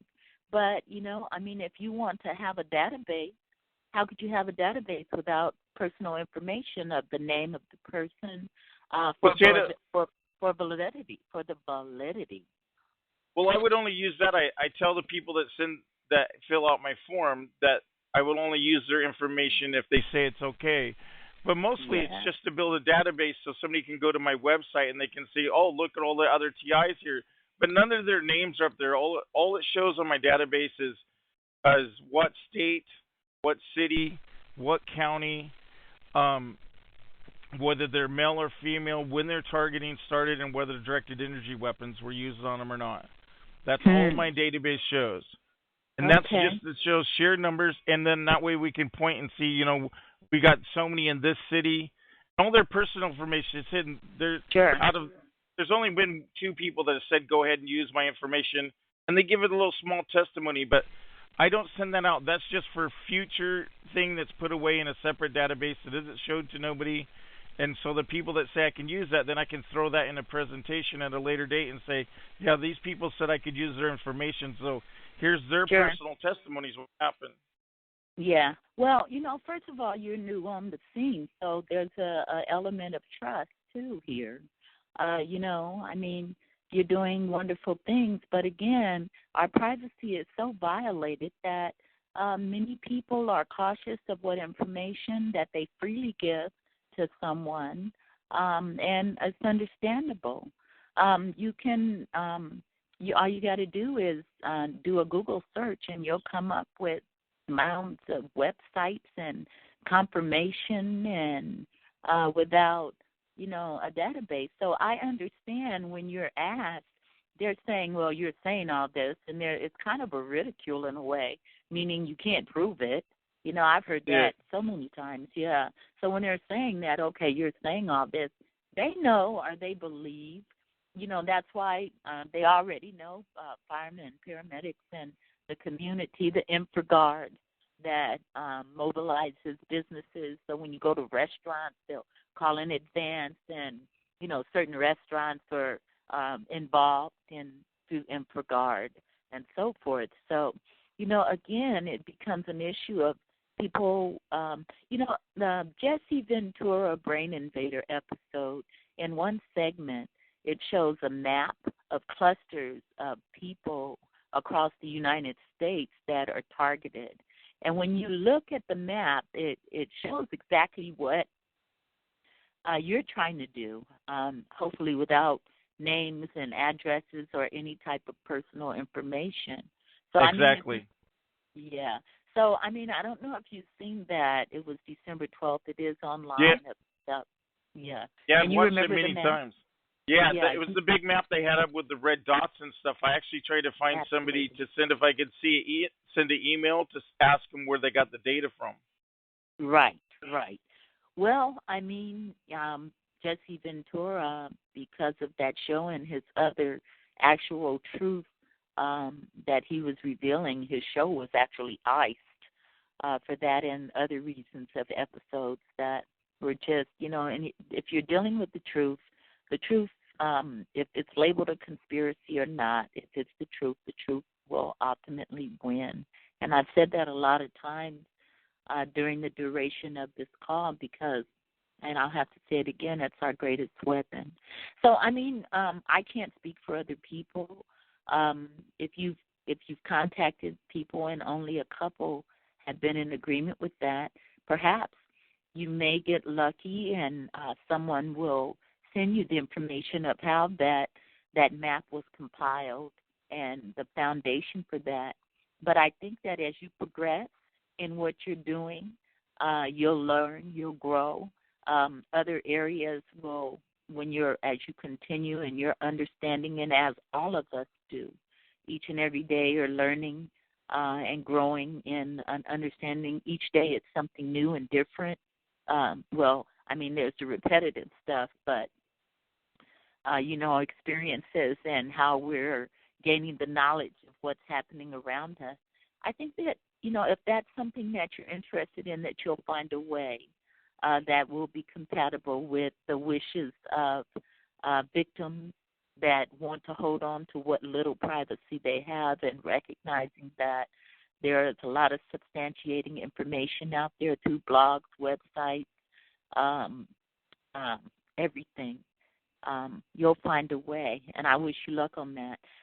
But very good, excellent idea to promote right now for anyone listening that T-shirts are working, and that when people ask you, that you can hand them some substantiating information, and that's a great idea, and good luck and continued good luck for you on that. That's outstanding. Well, thank you very much, Renee. You're great, and thank you for answering my questions, and you have a nice evening. Thank you. Thank you, too. Terry. It's nice talking with you. Well, okay, so we're going to finish on that note, and then I just want to say thank you so much. I'm glad it finally worked out. I know in the beginning I sent you a lot of messages when I first went to the community, but I figure you get a lot of them. But we finally got to speak, and I'm just so glad this all worked out, and I hope everybody got something out of tonight. I can't believe somebody wouldn't. You had so much great information. You've compacted a month of research in one call, so I really appreciate that, and I think you're a lovely woman. And we were talking about strong women the other day, and I forgot to mention one other woman that I just love. We were talking about powerful people. We were talking about Einstein and all these people that we just think are great humanitarians. And so there was one I forgot to mention, Maya Angelou, and she said, she's amazing. You may not control all the events that happen to you, but you can decide not to be reduced by them. And I love that one. So I thought that would be a good one. Sure, that's wonderful. And thank you so much for having me. And again, I so appreciate what you're doing. And I'm glad that I'm on the same team with many people, the victims, the activists, the whistleblowers. We are a unified effort advancing the truth. And I remembered that quote that I was tried to remember. It says, all truth passes through 3 stages. First, it is ridiculed. Second, it is violently opposed. And third, it is accepted as being self-evident. This victory is ours. Victims, stay strong. We're going to win this. We are. Hang in there, champions. So with that said, thank you, Ella. Okay, thank you, guys. I'm going to go ahead and end the call. Okay, goodbye. Good night, everybody. Worried about losing your talent? Employees are in the driver's seat, and company culture is the #1 way to attract and retain top talent. But how do you move the needle on culture? Quantum Workplace helps HR leaders see, understand, and act on critical culture opportunities with real-time data and insights. Continuous feedback and people analytics tools help connect the dots between engagement, performance, and business success. Build a culture employees love. Build it with Quantum Workplace, the top-rated platform for employee success. To learn more, visit www.quantumworkplace.com.